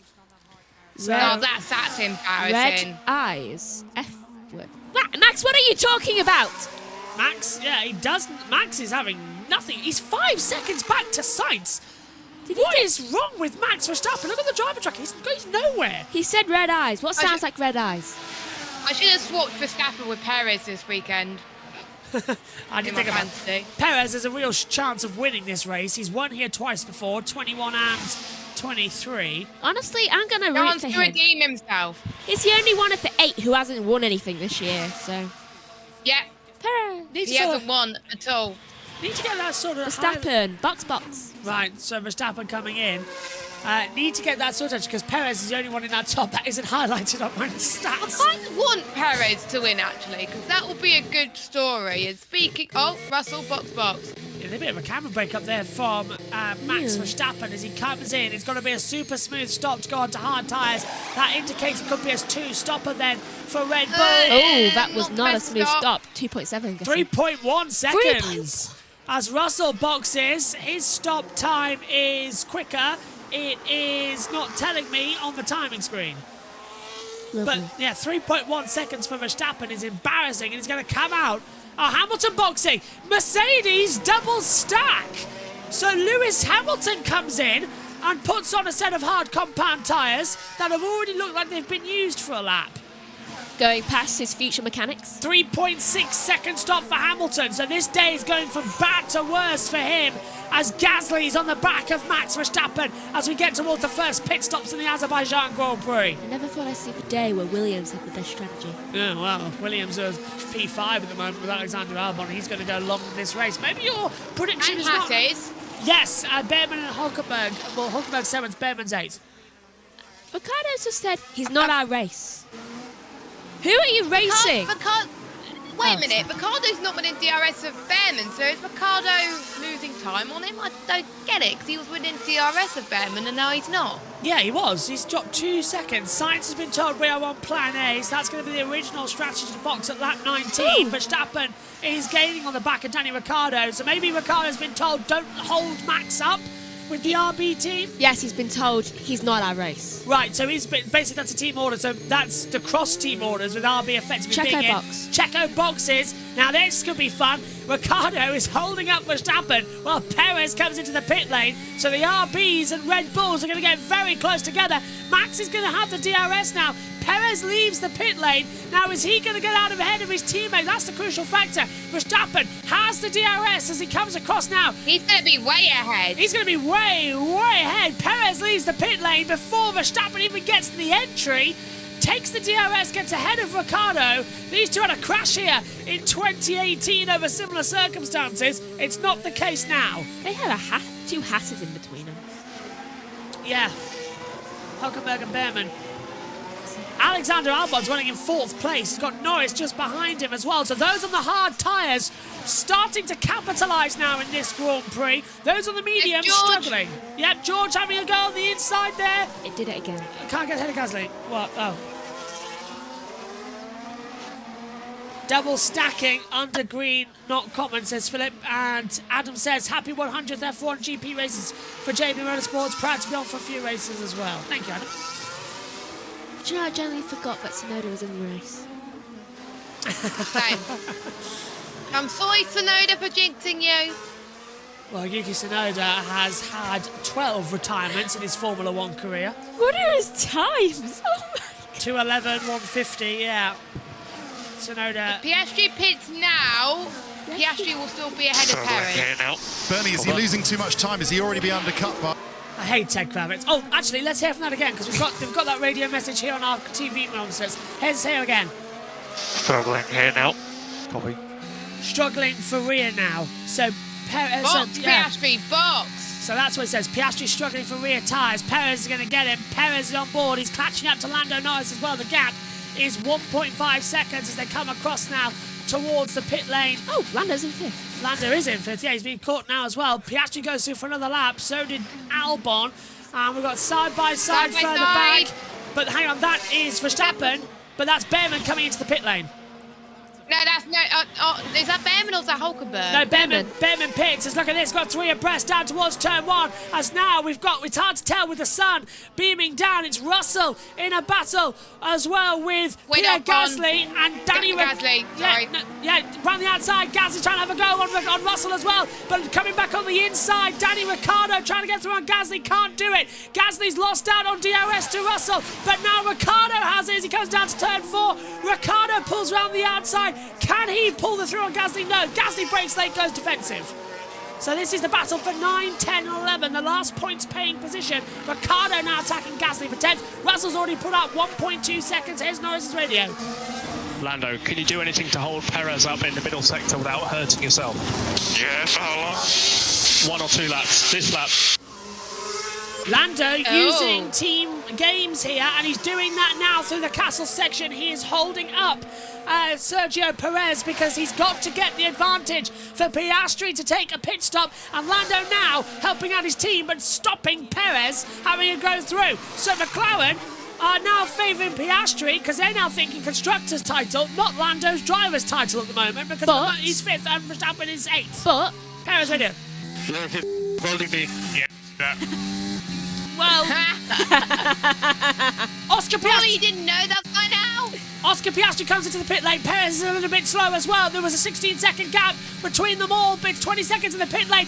Perez is coming under attack now. Norris is going to have to go defensive. Piastri's leaving the pit lane. Close. Norris has to go defensive. He doesn't. Perez goes to the inside line in driver's side. He gets through, but Piastri's at the exit of the pit lane. Piastri will get ahead of Sergio Perez as they come into the breakers over 2, but Piastri's going to be on much colder tyres compared to Sergio Perez. Perez is going to have DRS as well, but Norris has it back. This is going to be very close now, and this is the battle for the Constructors' Championship.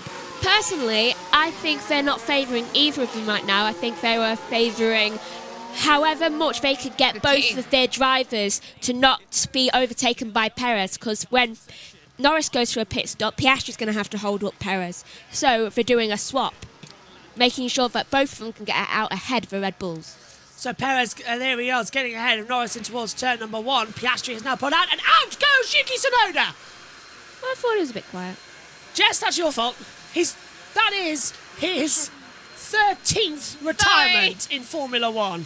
That's the first time I have to write something down in the book today. So let's have a look and see what happened to Yuki Tsunoda. I think it was rear suspension, Jess, from Stroll on that one. I'm surprised it hasn't been investigated yet. So yeah, that suspension does not look good. Oh, the floor is damaged. Ow. Look at that. That is that's basically Lance Stroll using his big jaw to take a bite up the side of that RB. Race leader boxing. Love it. And into the pit lane, as Megan says, comes Charles Leclerc. So Carlos Sainz will take the lead of the Azerbaijan Grand Prix. Alexander Albon might just lead this race. I'm not even kidding. If he stays out, this is perfect. Unbelievable for Williams. He's basically just like, look, this is what happens when we get rid of Sargent. I'd like to say... Do we have a safety car? Yeah, is that Albon? Yeah, there's Albon. So Leclerc comes out ahead, and Piastri and Perez are closing him down. Williams are in this fight, and Albon might even get through on Leclerc here. Leclerc's had a very poor exit out of turn 2. Albon will have the attack in DRS. Albon's going round the outside. Go on. We have not seen a Williams pass a Ferrari in so many years. Come on. Albon is right there. He's not going for it. No, he knows it's not his race. That's allowed Piastri and Perez to close up as well, but we've got a Williams in the fight. Rear grip is being struggled by Ocon, and he's just been overtaken by Behrman. Albon did the one stop, maybe.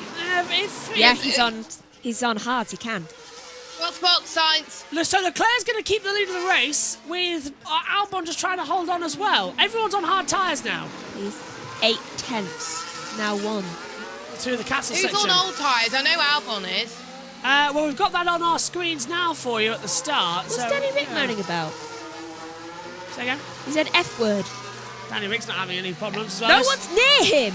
Let's take a look at the interval screen there alongside us with the gaps between everybody. As Megan kept pointing out, we were looking at the tyres. No, it hasn't picked with Ricardo. Yeah. So that tyre graphic actually came in handy during the opening stage of the race, didn't it?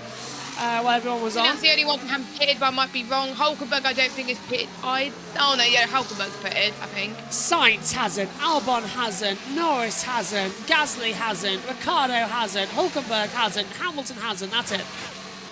And here comes Piastri. So Joe's pitted.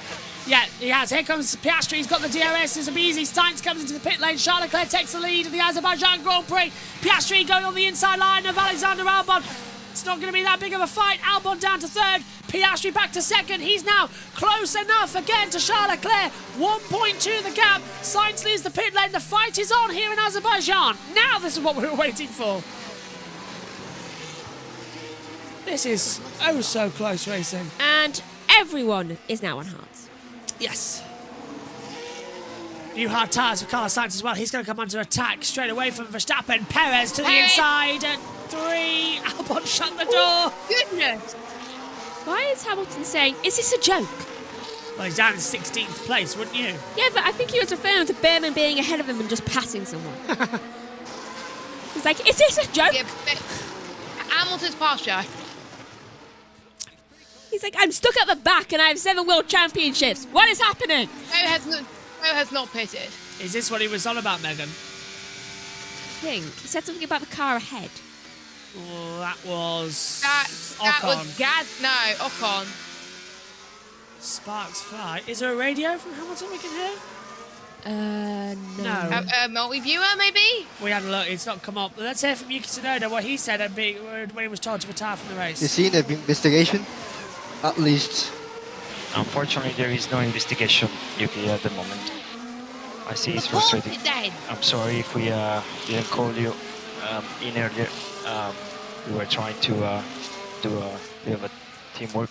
You will see what how the car is when you jump out. We have a big hole on the right side pod. I'm really sorry about it. Nicely done there from Yuki Tsunoda. Now let's take a look at Sergio Perez having an attack on Alexander Albon. Perez has the fastest lap here as well.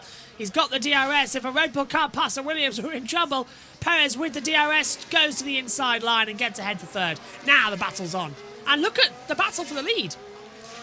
The hole in Yuki's car looks like Joe's got a bit hungry. He did. I got hungry, I'm guessing. It's lunchtime over here. Did anyone think that Stroll looked a bit like Jules? Yeah. Also, I know what Hamilton was talking about now. What? He's in DRS. He keeps losing DRS in Berman. Ah, okay, that explains it. Ah, thanks, Megan. He keeps gaining DRS, and then Berman's just like, do you know what? I'm just going to pass someone. And he's just like, is this a joke? Loses out on time and positioning, and he's got Hulkenberg now as well helping out his teammates, so that's going to be another factor to try and remember and close up. So Sainz is in 6th position, being caught by Verstappen, who's in P7, with Lando Norris in 5th place. What I want to know is, Norris has yet to stop. He's on 18 laps on those tyres, and Albon's in 4th. One stop. Yeah, it's a one-stopper for them. They're coming up to that lap now, this is lap 19.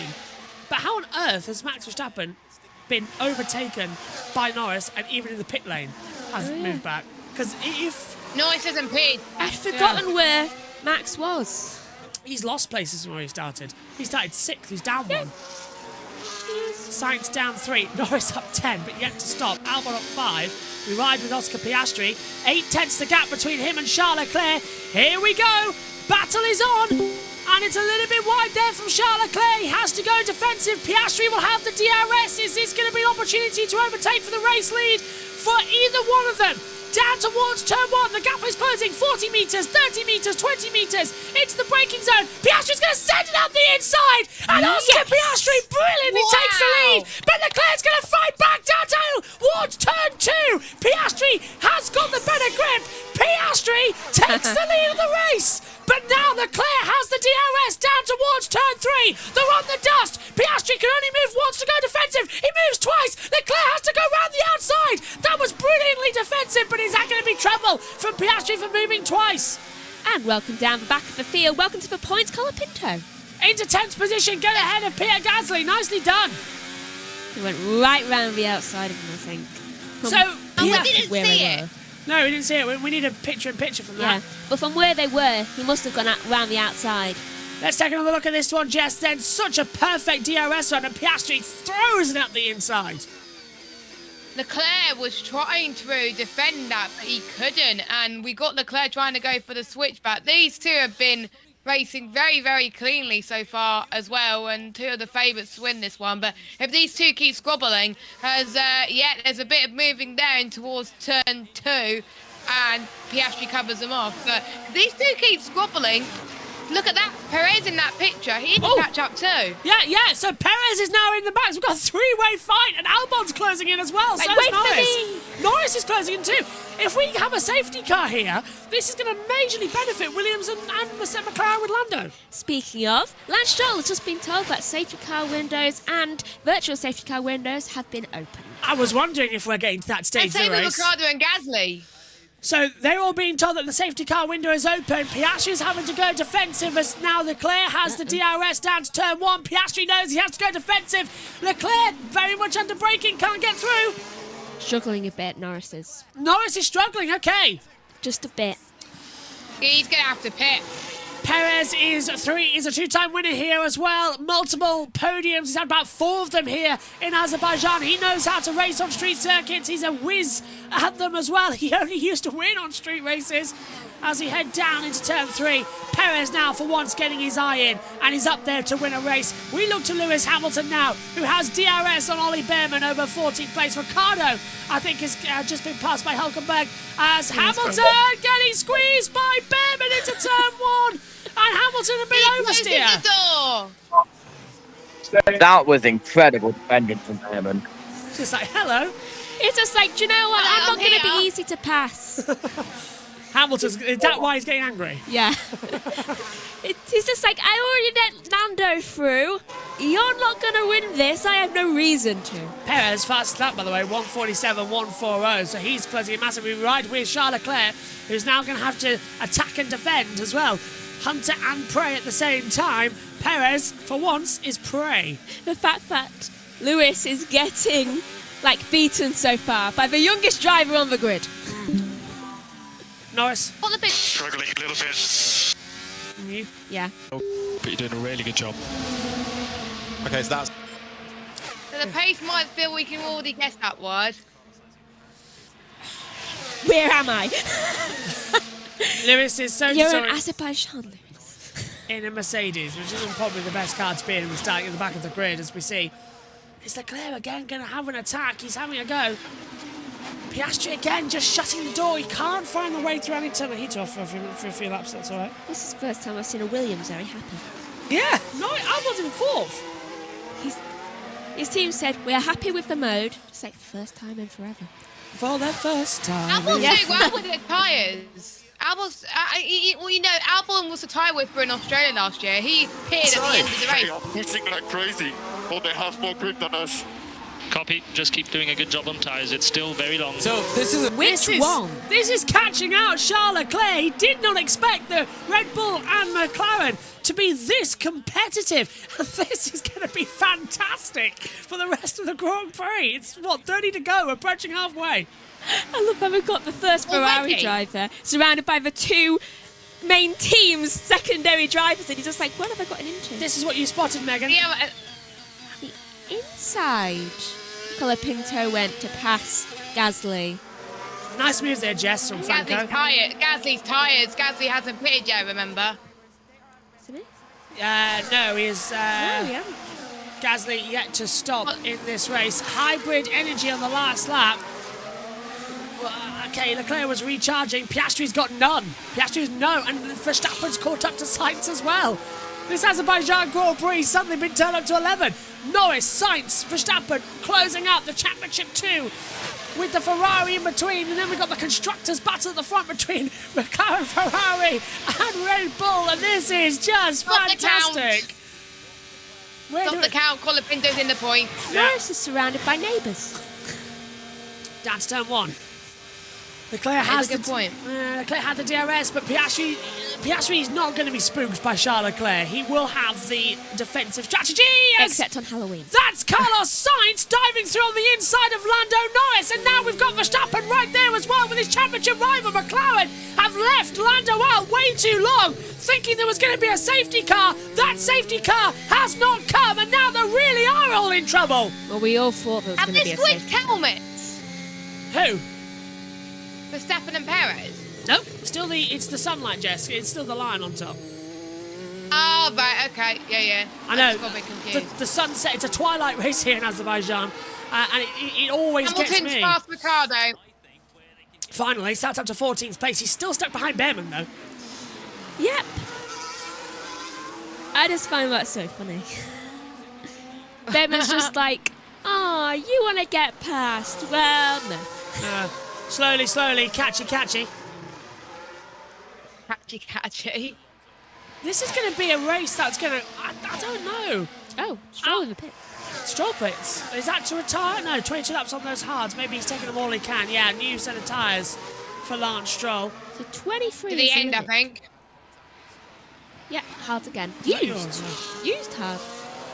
1 lap old as well. Well, that part will be better because I think that their tyres will warm up quicker. They've got to hold this for another strategy as Piastri now holding Leclerc and Perez. They're now dropping off again as well. So I don't think Leclerc... I think Leclerc's trying to attack but also trying to save. As Perez now drops behind the seconds, Piastri has attack again from Leclerc. Look at Sainz. He's catching up to Albon. I think he's going to get the move here down this front straight.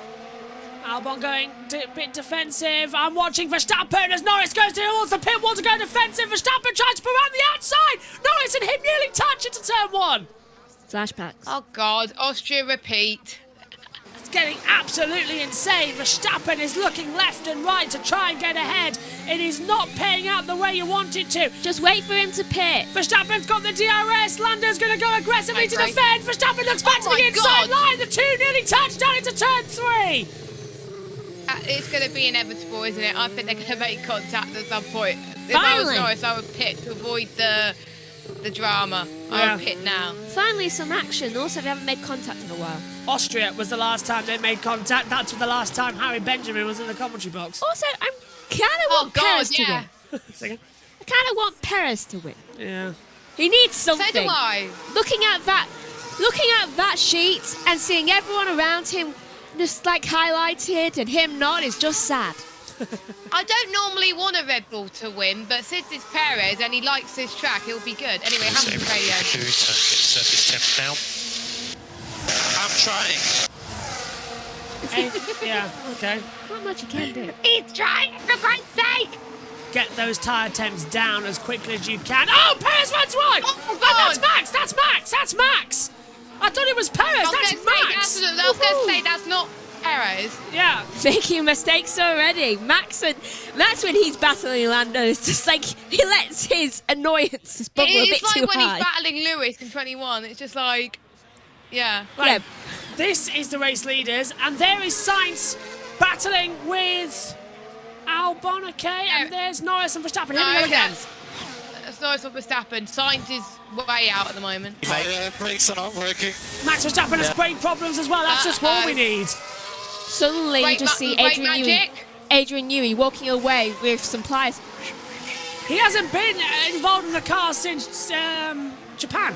Yeah, but people really question him being there. Probably not. But if Max has brake problems, and if he hits Lando now, he's got a perfect excuse just to wipe Lando out of the race. Verstappen, lap time deleted for track limits. Let's take another look. Yeah. So let's look at turn 15. I think it's turn 15, isn't There's it? him trying to brake. Couldn't stop. But it did not work at all. He had about as much luck stopping as, well, anybody did. He almost did hit Lando. But he did the right thing, letting Lando through. Yeah, cut the inside corner at 15. Lando still ahead of him. You see, he's trying to brake super early as well. Into the castle section. Lando holding off Verstappen, 6/10 between them. Leclerc and Piastri are now the battle at the front. They've dropped Perez. He's a second back now as well. So they're just reeling them back into the Grand Prix here, trying to make sure everything's okay and not having problematic racing. But this is what we're sort of starting to get. Problematic racing in crucial stages of this race, Megan. Does Joe know something we don't? Castle section. Yeah, but drop the meatball flag. I'm assuming it's going to mean that either that or he's really hungry right now and wants food. Piastri holding off Leclerc by 0.6 of a second as they come down towards turn number 1 again. Leclerc will have the DRS on the run to 3. We look at Max Verstappen versus Lando Norris. They're getting quite close again. Norris behind Albon, closing down. Verstappen nowhere near for a move as the sun bleaches the start-finish straight here. It's hard to see, isn't it? It really is. I'm having to lean into the monitor. I've just seen Same. Piastri say, how do I change for downshifts? Shouldn't you know that? Oh, and Albon nearly in the wall there. Same for Lando. They got very wide exit. No, that wasn't Albon. That was Verstappen. No, Albon did it as well. Verstappen's behind as well. Hulkenberg coming through. There is Verstappen behind. It was definitely Albon. Albon touched the wall at the rear. I love how Lando just likes to play with Max's head during these races. Yeah, he's playing with him now. It is nice. This is going to be... I think they're going to make contact now. I can see. I think they are as well. I don't care who makes and then contact. there's my fantasy team. Half distance in the Azerbaijan Grand Prix. Lap 26 of 51, 26 to go. We are at halfway. Piastri leads Leclerc, Perez, Sainz, Albon, Norris. Albon and Norris yet to stop. Then we got Verstappen right there as well. McLaren praying for a safety car and praying they don't cause it. I'm just praying for someone to crash and bring out either a safety car or a red. Well, a red would allow everyone to change tyres. Safety car would be...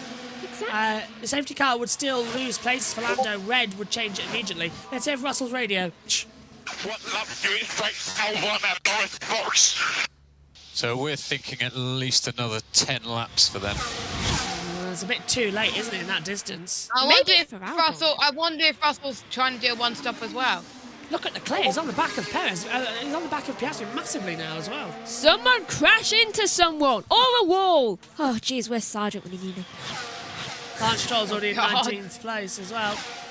Albon keeping with Norris. Norris doesn't want to pass Alexander Albon, and I'll tell you why. Because if... They're friends. No. If Norris passes Albon, Norris will not have DRS because... Okay. Then he won't be able to get past. If Norris passes Albon, Verstappen will easily pass Albon, and then Norris doesn't have DRS to defend from Max. So Lando's staying behind Albon just as a DRS marker. Clever. Yeah. That's it. He's towing him like Hulkenberg was doing earlier. Yeah, with Hamilton and as well. So yeah, it's just the same thing. Yeah, that's it. Hulkenberg's having a very good race, to be fair. Up in 11th place, Colin Pinto still in the points. Double points for Williams for the first time this year as well. That's got to be something to watch out for. Yeah, that's Sargent. And beating Bottas. Over in Nashville, where Logan Sargent is at the last IndyCar race of the season, which is coming up your way later on this evening as well. Do you think Sargent will go to IndyCar next year or even Indy next? IndyCar for sure. Oh, so it's going to be a very crashy season. He'll join Primoz or Chip Ganassi somewhere along the line. I think it's rumoured to be Idol and someone else. Yeah. It'd be Sargent. I'd put Sargent in if I was Primoz. Football chair. They have a lot of money to replace barriers.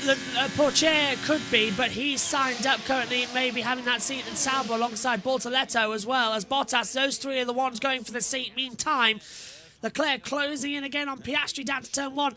No action so far. They're just holding together as we're into the second half of this race. If Colapinto does well, maybe Sauber will have another driver on their list to have a look at. Ooh, that's a good idea. I think someone will snatch up Colapinto. I mean, look at how well he's doing. He's certainly better than maybe Joe Bottas. RB. Yeah. Replacing Danny Ricciardo, although Liam Lawson apparently is tipped to get that seat. We'll find out in Singapore who's got the second RB seat. That's according to Helmut Marko. Lawson. Yeah, I think Perez, will still get the Red Bull seat, but I think Lawson will get the RB seat with Ricciardo out. Well, Danny Ricciardo will end the season on 263 Grand Prix starts as well, so that'll be something to keep an eye on if he makes it to the end. Do you think that's a realistic prediction? Yeah, Lawson's going to be in the car alongside Tsunoda. I don't think they're going to get rid of Perez. And Hadjar's not ready. Hadjar is definitely not ready. No, yet. so Hadjar's not ready, so they've got to keep Perez. Even though I hate him with a passion. Yeah. Perez might just do enough. I said to Dad earlier on, if Red Bull are looking at these next two races, the street circuits where Perez dominates, of Azerbaijan and Singapore as the reason to keep him, that means that you are effectively keeping one driver because he's good at 2 tracks and he's bad at the other 22. Yeah. And that's not a reason, just that's what. And I mean, that's why they keep Lance Stroll in. You can't have two drivers having that. it's less than 10% being good at an F1 season, isn't it? Yeah. So it's kind of like you've got to be better than this. And right now, he's being beaten by Leclerc and Piastri, and they're on exactly the same strategy. In fact, Perez pitted first. He should have been past these two by now. He's not. Leclerc has the DRS down towards turn 1. Piastri goes towards the pit wall to go defensive. Leclerc dives around the outside line down to turn 1. Piastri will have the inside line to defend. Leclerc will get the cap back down to turn 2. He's not going to go for a move here. He'll wait for the DRS and a run and a chance at turn 3. Nice exit out of 2 at 200 at second gear. 95 opens up. Second gear, the 100. That's the braking zone, but he's going to be in 8th gear flat out. Has the DRS. Piastri's looking for it, looks to the inside, Leclerc thinks about it, can't get it, as a track surface slippery again at sector 6. Oil flags out again, look. What is it with that sector? Don't know.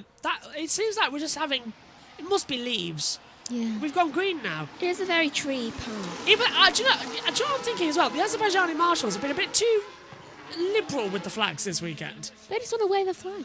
Yeah. This is close now. Three-way fight for the win. Are you not entertained, people?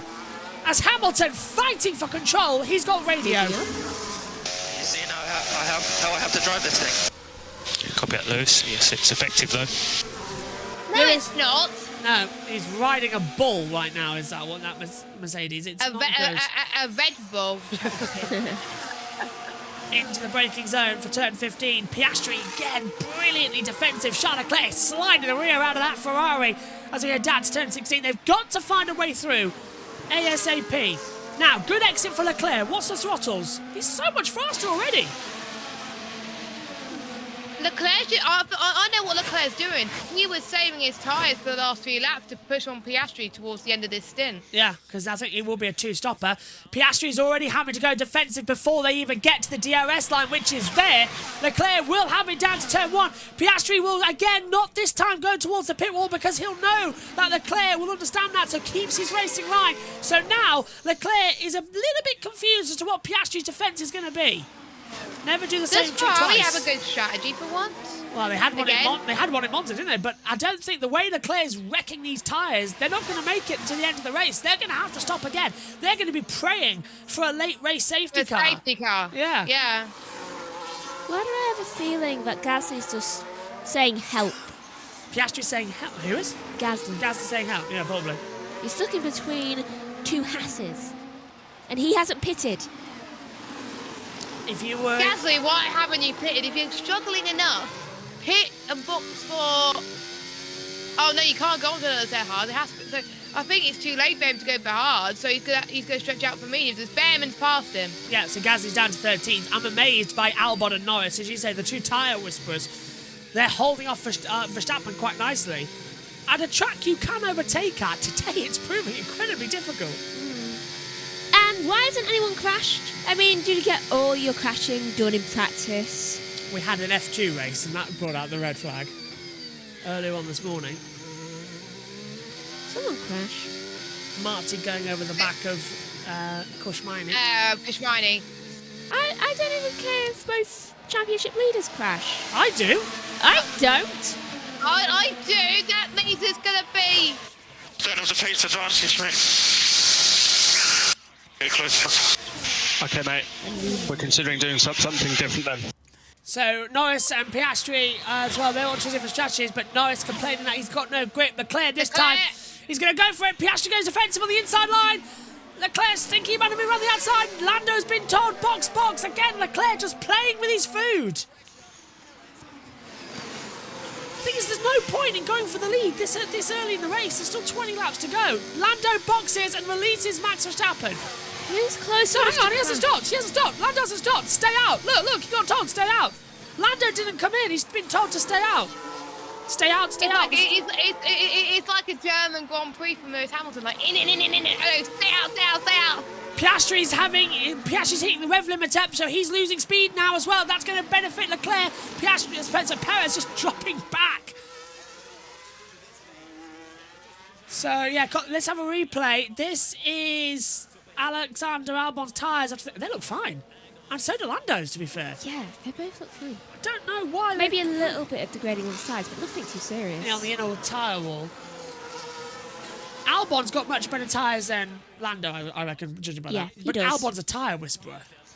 Albon could probably stay on with the entire race. Well, slowly. No, he has to pit though. Yeah. Well, he does. Why? It's a rule. Mandatory start. Mandatory pit stop. You must use 2 tyre compounds in a race. So a medium and a hard, or a soft and a hard. So he's probably going to go on mediums in about 5-6 laps. Yeah, the mandatory race tyres are hard and medium. Leclerc. Through. Keep it nice and tidy. This is good fighting. So Leclerc being told, keep it nice and tidy. This is good fighting. I'm very impressed with Leclerc's strategy in terms of tyre. He's saving his tyres now, I can tell. Yeah, he's not going to go for an overtake now down to turn 1. So this is now just in. He's had the attack and they've got the gap to Perez. They've broken that DRS. Now just save for a lap or 2 and then try again. This is fun. Perez is right there as well. This is going to be yet another Grand Prix where we just don't know what's going to happen next. Let's have a look at the tyres once again. I like this. Well, one of you crash. Oh! What? Albon pits. Albon boxes. Albon comes into the pit. that is one of the Red Bulls fighting a Mercedes. That's Verstappen on George. Yeah, as we see, so Russell's now caught up to the back of Verstappen and Norris. That's going to be good news for them. Albon has come into the pit lane, 10th in the pits. Oh, their friend, Alex Albon, as you say, has just come in. I think they might even be sharing the same private jet on the way home, Harry, actually. They're mates, but they've lost so much lap time behind their mate, Alex Albon. Of course, no hard feelings. Albon's doing the best for his race. Norris. Okay, yes, mate, this is your time. McLaren were thinking of pitting earlier, a lap earlier. You saw them out in the pit lane from your commentary box, Harry. Now is the time for Lando to put some laps together, and then it will be into the pits. Albon's done a great job. Why did you talk over team radio? Let's hear it again from Lando. We've got it on the multi-viewer. Okay, mate, this is our time. So now this is Norris being told, go, go, go. He's stopped. Or he's gonna go push now. Or it means you can finally pit. What's happened to Verstappen? 1.3 back to Norris, and Norris on multiple old tyres. 31 to 19. Now Verstappen's catching.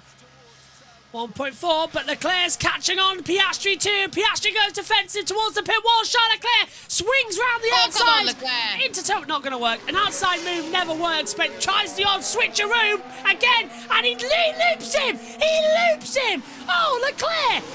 He tried to go around the outside of turn 2. He can't do it. Piastri really did send him a dummy there from a defensive. I've never seen that type of strategy before. Piastri dummied him, and he's ahead of him. That's fantastic. What brilliance. There's now Perez straight back in this fight.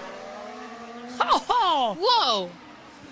Well, I think it's a decent race. I am loving Azerbaijan. When is Lando going to pit? Later. We have 5 drivers who haven't pitted yet.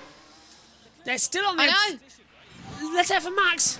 Great problems. No real good. The car is just jumping on the rear, losing contact. Yeah. But that's why he's losing time then. So this is going to put Russell ahead of Verstappen. Go ahead, lose time. Norris might actually gain in this race in terms of championship points. I know, it's going to be great. I've got an interesting stat. When I was doing practice my race later around Baku, the hards could last quite a long time around here. So that's why I'm not surprised that Lando is still on those tyres. But let's look at a replay, Josh, on Piastri and Leclerc's defensive battle. Yeah, he sent in the old switcheroo. And then, that was fantastic from Piastri. I'm impressed. Super defensive. As we're going to have another go at it now. Look at Perez on the back of Leclerc as well. Piastri's right up there. 3 for 1. He might like. Let's see. Down towards turn 1. If Perez could do that overtake. Yes. Perez might win this race. It's not over. 18 laps to go. Down to turn 1. Back on the accelerator. We've just clicked over an hour into the race as well. Oh, quick. It's only 1 o'clock here in the UK. Exactly, that's what I mean. It's like, I'm not going to say anything more. It's Russell of Verstappen. That's going to be an easy move. It's turn number 1. Verstappen's going to try and get the switch back as well, but if he's got no grip, he stands no chance. George Russell gets ahead, and this is crucial now for Lando Norris, that Russell holds him up as long as possible, and Norris puts pedal down to the floor. Max says, I'm not holding this. No, he's losing it. He's losing this massively. Yeah, he's losing time.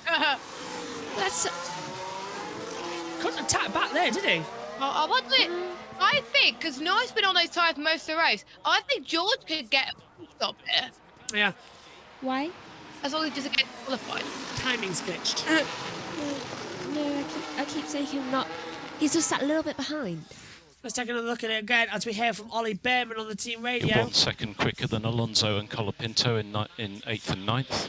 And this is Max Verstappen as he got passed by George Russell. No rear grip. The car is just jumping on the rear, losing contact. Yeah, that's that radio message we heard again being played out.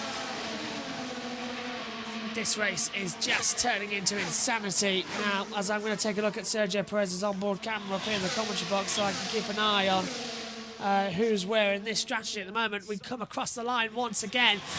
Piastri leading by 7/10 to Leclerc. Perez second back, the top 3 separated by 1.3 seconds as they come into turn number 2. Here's Piastri. Leclerc's tyres look worse than yours at the rear, slightly better on front. Information from... Oh! Anybody like to have an idea of what on earth is going to happen in the next 17 laps? We do not know one bit. I don't know, I did predict that a winner that has won just once is going to win again. I did predict Sainz, but one half of my prediction is still coming true at the moment. Like Oscar Piastri, of course, only has won 1 Grand Prix. That was back in Hungary. Was second in Italy. Exactly. Only win a second race. Megan. I don't know what's going to happen, but all I know is that Williams have decided to tell Colapinto to stay with Alonso. This is Colapinto and Hülkenberg and Albon battling, so this is crucial. Colapinto's 9th, Hülkenberg 10th, Albon in 11th. Yes. What Colapinto's doing, Colapinto is helping Albon go in this train. So Albon could then, he knows that probably Albon's faster, so he could chase down Alonso. Yeah, I think you're right there. He's been told to stay with Alonso. Yeah, so was that a driver strip? No, it was a bit of metal. No, that was a driver strip. We'll have a look. We'll have a look at your analysis later. Yeah, we'll have a look at the analysis. That was from Hülkenberg. It's getting a bit tight now, isn't it, this one? Go back and pick it Goes pitted. Ah, right, finally. So 35 laps he's done on those hard tyres the whole race so far.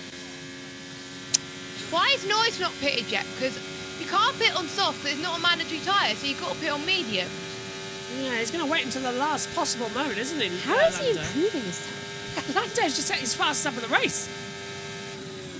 And he's, do you know, this might sound just having a second Windows tyres for Norris. Yeah, they've gone through the... Oh, is that a bit... Oh, that's leaves. I thought there was a bit of debris on the car, but... They've gone through the degradation phase. They've now come back into it. So Norris will be on 2.51. Come on, Charles, keep it up. Yeah, they do. Yeah, bouncing Bakaroo. We want to see what you've got here. Come on, Charles. 2 in a row would be amazing. I want to fight between these two. Come on. Oh, I've just seen something on a champion things. If Piastri wins this race, chasing down Colapinto. And if Leclerc... I'm going to have to interrupt you for a second because we've got Hülkenberg putting around the outside of Colapinto for 9th position. So now Colapinto and Albon going to be doing battle as Behrman tries to get... Hang on, no, I stand correct. That's Hamilton trying to get past Behrman again. Megan. If Behrman, you mean? Go.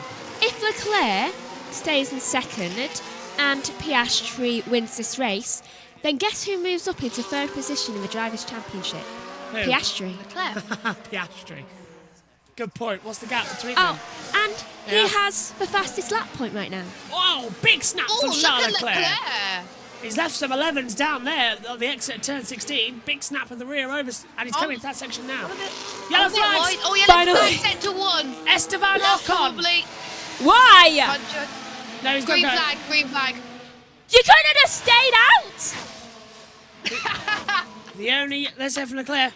They're calling him to box opposite McLaren. Is Charles coming into the pit lane? So it's a dummy call. It's not true. It has to be false. That's trying to trigger Piastri to come in. 15 laps to go. Anything can happen, as Ian Birch would say, and that's exactly what's happening. Because Ferrari... Piastri, stay out. Yeah, let's hear that radio message once more from Ferrari to Charles Leclerc. Come on, Charles, keep it up. Well, what was the box opposite?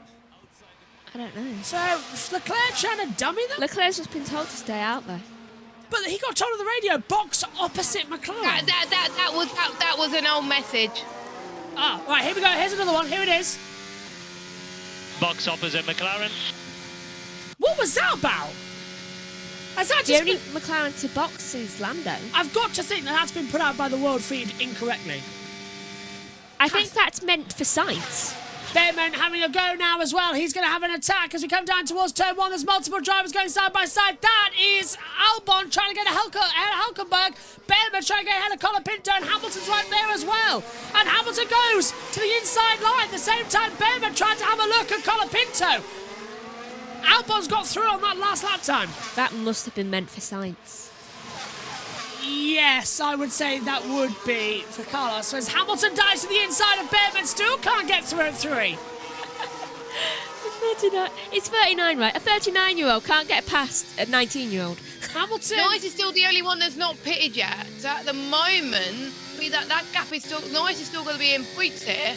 This happened in Saudi Arabia. Do you remember? Hamilton was behind Behrman the entire race. He just cannot get past him. No, Behrman finished 7th in that race. Hamilton in the end finished 9th, and 8th in that race was Lando Norris. Have we finally found? Yeah, Behrman. The ultimate weapon. Ollie Behrman. Ollie Behrman, you put him in front of Lewis Hamilton, cannot get past for the life of him. He's not doing that bad in the Haas. He's not Hülkenberg either. If Ferrari is smart, get him to replace... Yeah, well, actually, no, that would be detrimental for Ferrari, wouldn't it? Yeah. If Red Bull was smart, get Behrman in the Red Bull, he'll stop Hamilton going through in a Ferrari next year. I mean, what is this? Like, 20 years is generation, right? I feel like it's Buffy Vampire Slayer or something. Norris finally coming in. Norris finally stopping and putting on the medium tyres. So he's let Verstappen go. One of the last ones to go in. But this is going to be crucial because with 14 laps left, he's going to be so much faster than Verstappen. Every generation. If I was Verstappen, I would come in. Oh, I can't see who this is. Down towards one. It's Albon on the inside of Hülkenberg, making the way for 9th place. We can barely see it at turn 1 from that camera angle. No, it was hard to tell there. There's confirmation. I was looking at the timing tower. That told me. Albon 9th, Hülkenberg 10th. Now we've got 11, 12, 13 with Colapinto. Oh, look at Behrman. Behrman's going to have an attack. Behrman's going to try and get the move on Colapinto. Colapinto goes defensive. Behrman looks on the outside. Not going to work out. Lewis Hamilton wisely staying back from this as well. He doesn't want to get involved in the rookies fight. I think it generally is this, you know, because I think every 20 years or so, there is an F1 driver born leading up to getting the championship. Well, Max stops Lewis, remember? Yeah. Who's going to stop Max after 3 in a row? Ollie Behrman. Piastri. Did. Well, how about Oscar Piastri? Why is Verstappen not pitted yet? I think Verstappen should have pitted to get to try an overcut, but no. Don't forget, Oscar Piastri is the first driver to be born in the 21st century to win a race, 6th of the 4th, 2001. Let's hear from Charles Leclerc. First. We're thinking about Plan C. What do you think? Not stupid. That's stupid.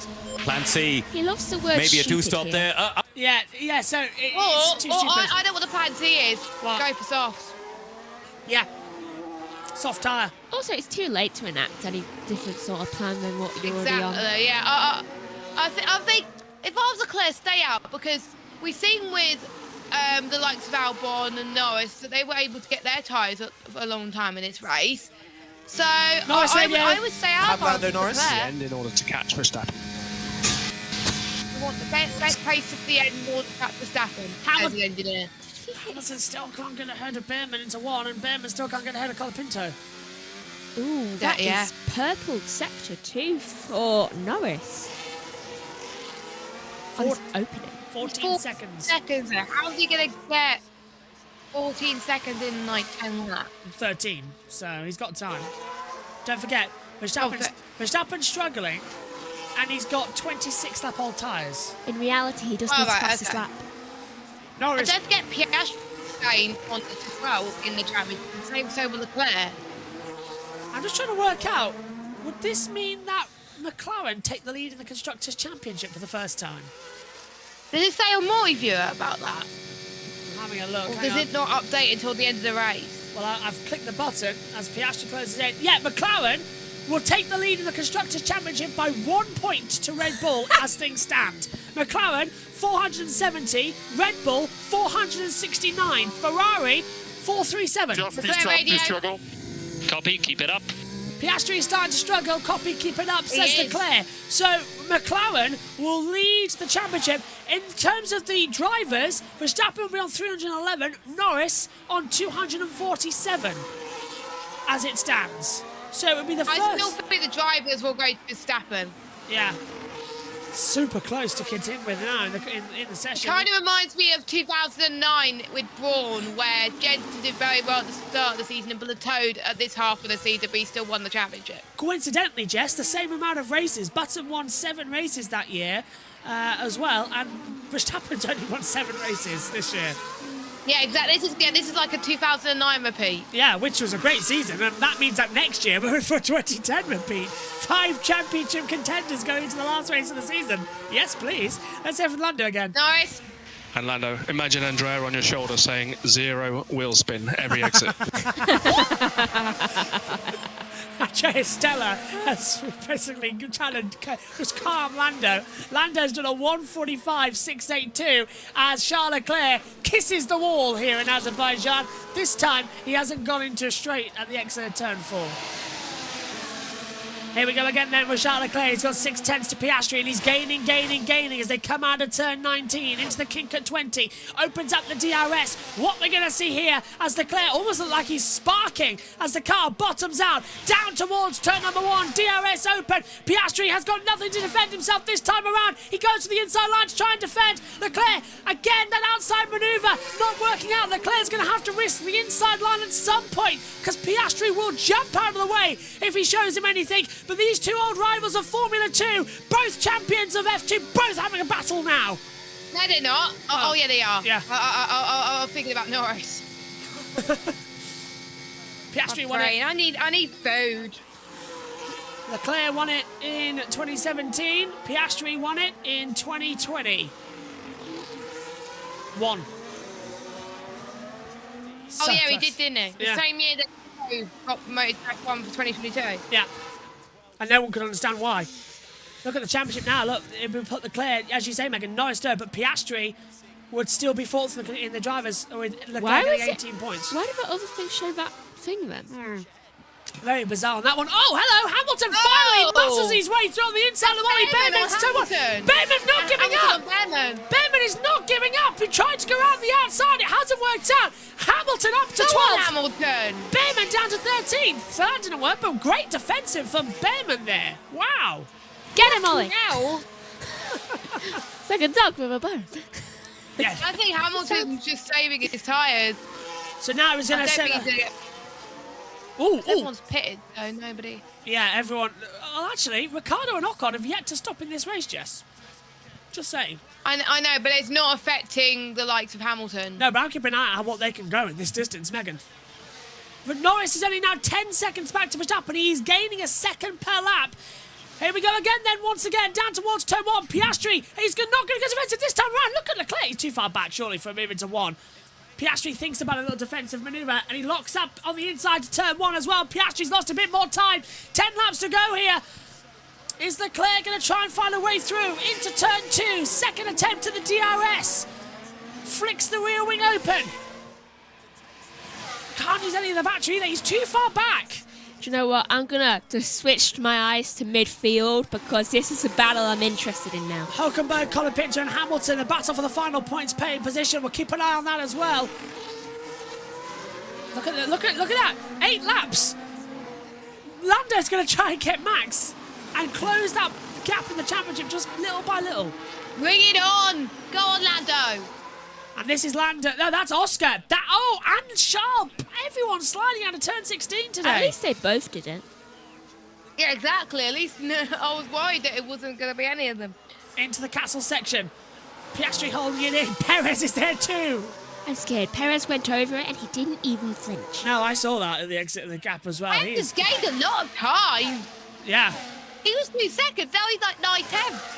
Every time these two battle, Perez just keeps it like superhuman strength. Sometimes I'm scared of Perez when it comes to Baku. It's reminding me of Monaco in 2021. Do you remember?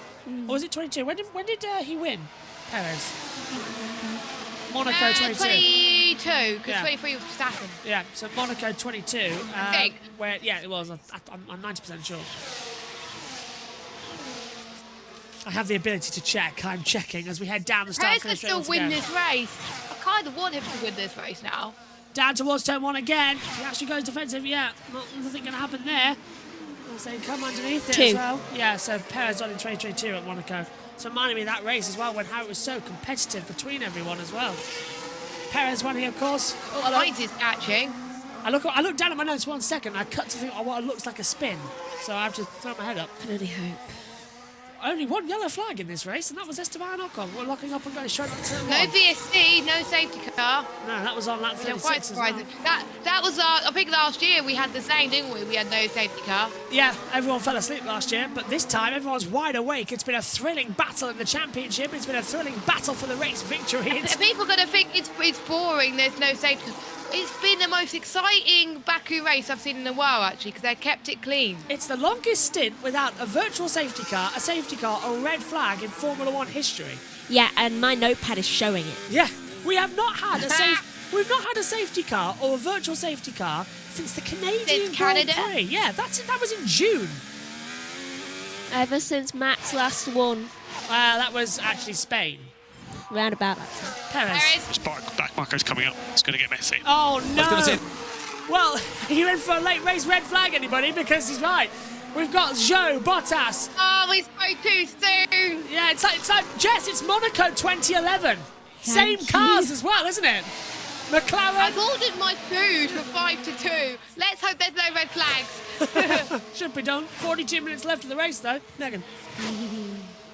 Check vibration, says Esteban Ocon. So he's thinking that there's something wrong as we now get another look at Charles Leclerc with the DRS down to turn 1. No moves there, I'm afraid he'll have to try something else. This race... It's going to be very brave, I think, at the end. 7 seconds now, Verstappen and Norris. So Norris just did a 1:45.255. They are gaining massively, but Verstappen... he doesn't even have DRS to Russell as they cross the line. On board with Another Perez. race where Verstappen has not won. Yeah, not since Canada. What? Tear off. Yeah, Megan. She saw that straight away and stood up. Go back and pick it up.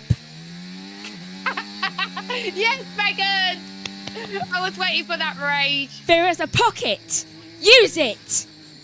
Oh wait, I forgot. You don't use everything in your ability of the car. No, you just leave it and don't win. Perez might win today. Doubt it. I hope he doesn't now. Perez's last race victory came here in Azerbaijan. I hope he spins on the tear-off he tore off. Perez last won his 6th Grand Prix in Azerbaijan in 2023 as well last year. Your 18th birthday, you called the race. I did call the race. Oh, and Leclerc went deep. He nearly hit the wall. No, it was you and me, Megan, and Josh at the end. Because Josh B had to go. I was here. No, I was here. I just gave it to Megan. Yeah, I was called it it. F2? No, it was F1. I called it. Megan, because it was my birthday. Megan came in and she called my 18th. She called the checker flag moment. I was still standing here. Oh yeah, she did, didn't she? Yeah. Here we go again then, down towards turn number 1. Are we going to see another slipstream? DRS flapping a bit for Charles Leclerc. He's getting a bit in the wake of the aero. This time, he's going to try the outside. It's not going to work. I don't know how many times I need to drill this into Charles Leclerc's head. The outside's not going to work. He's just playing with Piastri. Can I ask why McLaren's taking turns in winning? I don't know. It's that way, isn't it, at the moment? Generally, they are taking turns. Leclerc radio. He's saying. Come on. Come on. They're like siblings where everyone has to have a turn. How Oh yeah, Piastri and Leclerc are brothers fighting for the win. Wait a minute. Oh yeah, it's father and son, Megan. Yeah, father, son, and distant uncle. Leclerc nearly, look at that, this is on board with Norris. He's 5 seconds back to Verstappen, closing in. I thought he was slowing down then. I had a slight panic. Yeah, I thought he was. 5.441 the gap. Striking distance in 4 laps with 7 to go. This race is just been perfect. It's been brilliant. Max is struggling out there as well. He's dropped 3. Yeah, he's not going the speed that we would expect him to be. 3.3 now the gap between him and Russell. Come on, Lando. Let's have a look at Charles. I can't believe McLaren are gonna lead the constructors after this. Unless Leclerc gets past Piastri. Verstappen is now Norris within 5 seconds now. 4.9, Megan. 4.8. It's closing every second. There's 7 laps to go. And is this now the time for Charles Leclerc to get through the setting sun, bouncing off the papaya? McLaren and the Scarlet Ferrari as they head down towards turn number 1. Leclerc too far back to make anything of an attack this time around. It's on for another last lap decider. 6 to go here in Baku. Bottas has just said, give me one more lap. You've got 6. Well, that's because he's got Zhou behind him. He's got 6 more laps. What is he talking about? Well, Bottas actually needs to finish. Well, he's not going to do that. He needs to finish 13th to get ahead of Sargent in the Drivers' Championship. He's not going to do that either. Maybe next race. Bottas is still going to be 22nd in the 20 Driver Championship. This is the race leader, Oscar Piastri, and he's made a mistake at turn 15. He nearly kissed the wall as well. Oh, he did touch the wall. He did. I've got an interesting stat, by the way. Go for it. Lewis Hamilton has now raced 100,000 kilometres across his Formula 1 career. Oh, it's 349 Grand Prix starts. We reached 100. He reached 100,000. Singapore is going to be Hamilton's 350th Grand Prix start in Formula 1. Whew. Wow. This is Esteban Ocon's 150th Grand Prix start. 160th for Lance Stroll. 199th for Carlos Sainz. Singapore next time out is going to be his 200th Grand Prix in Formula 1. Imagine if he wins Singapore. Celebration. I'd like to say win Singapore again. He won it last year, remember? Oh, that would be sick. That would be amazing. If anybody thinks that this race has flown by, be prepared for Singapore, which always goes to 2 hours. All hands on deck, which is kind of worrying. There's always safety cars at Singapore. Wait, actually, why am I going about? That means a possibility of a race safety car. Stroll's dropped down to 19th. Something's happened to Lance Stroll. I'm listening. It starts at 1. It's another early race as well. It starts at 1 p.m. Lance Stroll is in trouble. Something's gone wrong. Where is he on the driver tracker? Is he in the pit lane? Stroll pits. Could be a retirement. I think a retirement. Can't you lot retire on the track? We'll keep an eye on that. If he comes back out again, Zhou has passed Bottas. Come on, Stroll, I was counting on you. Wait.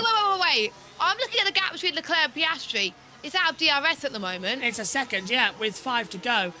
Perez is actually within 6 tenths. Leclerc's made a mistake. Stroll says, I have a brake problem. Lance Stroll is out of the Grand Prix. You couldn't have presented this problem on the track to another car. Yeah, I'd just like to point out, Megan, though, with this time remaining, it would have to be a red flag, and it would have meant that we only had 2 laps of racing. And that meant I would have probably had to go. Yeah, another 2021 situation where we had 2 to go. That didn't work out well, did it, for Lewis Hamilton? It's a marathon, not a sprint. I think I know what... Now Piastri saved his tyres, and now he's managing them well, and Leclerc's struggling. That's Carlos Sainz! And look at Sainz! Carlos Sainz! To win this race! He's closed up to the leaders! He was 3 seconds back! He's now right up here! Leclerc's had a hernia problem, I know he is. So, yeah, look, he's sliding out of 16. So, Charles Leclerc losing time. Carlos Sainz is suddenly in this Grand Prix. 4 laps to go and 4 drivers in the hunt to win. Where have you been hiding? So we think they're tight. Sorry, Megan. Huh? She said, where have you been? Go on, Jess. So we think that Sainz is going to win Singapore. It could be a race earlier than expected. So, across the line we come. Perez has DRS to attack on Charles Leclerc down to turn 1. And Norris is about to get helped by the 2 Saubers being ahead of him as well. 4 to go. Leclerc. Did Piastri pit before Leclerc, or was it the other way around? Piastri 32 laps, Sainz 30, Leclerc 31. Piastri pitted a lap later than Leclerc. Yeah. So why is Leclerc struggling anyway? That's why he's got no rear tyres, Jess, and Perez is all over the back of him round the outside. Leclerc goes defensive, and Sainz is right here too. Piastri's 2 seconds ahead. He can scamper away into the distance. Perez can smell a win, and he needs to get past Charles Leclerc, whose rear tyres have failed. Yeah, if Perez gets past Leclerc, then yeah, definitely Perez on for a win here. Carlos Sainz might even take the podium. This is big news then, because as things stand, McLaren still lead that championship by 1 point. Are we forgetting about Piastri here?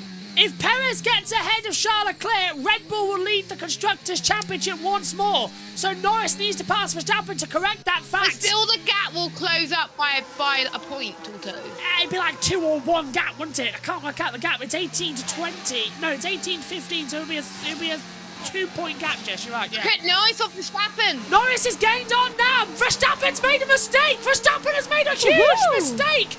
And Norris is now right up alongside him. The 2 championship protagonists are now battling together, where we have a 4-way fight for the win. Piastri's 2 seconds up, so now it's the battle for the podium. Oh, what a race! Oh my God. I'm running out of vocabulary. Our race is just as crazy later. Leclerc goes defensive as well, down the straight. He's trying to break the turn, but that's just going to mean that Perez will have much more speed. DRS open for Sergio Perez. This should be an easy move. 3 to go. Perez goes on the inside line. Leclerc goes defensive. Perez tries to swing around the outside. Hasn't worked out there. Norris and Verstappen are closing in now as well, as Norris has the DRS. The 2 championship protagonists are going to do battle. Oh, it's not going to end well. Verstappen is ahead. Norris goes defensive. Here we go round the outside. Norris going for it. Verstappen's still going to be there, and Norris gets ahead of Verstappen. Woohoo! The gap in the championship is now a close. Well, that's one time where the outside line does work, and that's because Verstappen is having problems. And Joe's passed Ocon. Yes, Joe. And now we watch Perez closing in. Piastri's 3 seconds ahead and closing in on the 2 Saubers. And he's past Bottas. Oh, Verstappen's losing time. Verstappen is massively losing time. I wouldn't be surprised if he falls into the clutches of Alonso. I hope he does. Perez is actually going to beat Verstappen. Wow. Oh, come on, Colapinto. You can do it. Only 6/10. Franco is there. He might get points. And Albon's in 9th. Is Hulkenberg struggling? Yeah, he's hard time. He's going for it. He's going for it. A minute He's going ago. for it. Franco's going for it. Colapinto's going for the move on Hulkenberg. Did he make the move? It was 97. Yes! Colapinto's into the points. He's past Hulkenberg. Oh, brilliant. Can we see a replay, please? I would love to see it. He's already gained 7/10. Take a look at the Sky onboard, Megan, over here as we see if it's going to come up. As we now see Perez trying to have a go on the attack. Here he goes. He's on the inside line of turn 3. Well done, Colapinto. But here comes Sergio Perez. He's got the DRS. Charles Leclerc kicking up the dust and the sand, blowing onto the off-road racing line. Perez moves to the outside. He goes defensive. Leclerc's going to be there. There's going to be contact if they're not careful, and they've come together.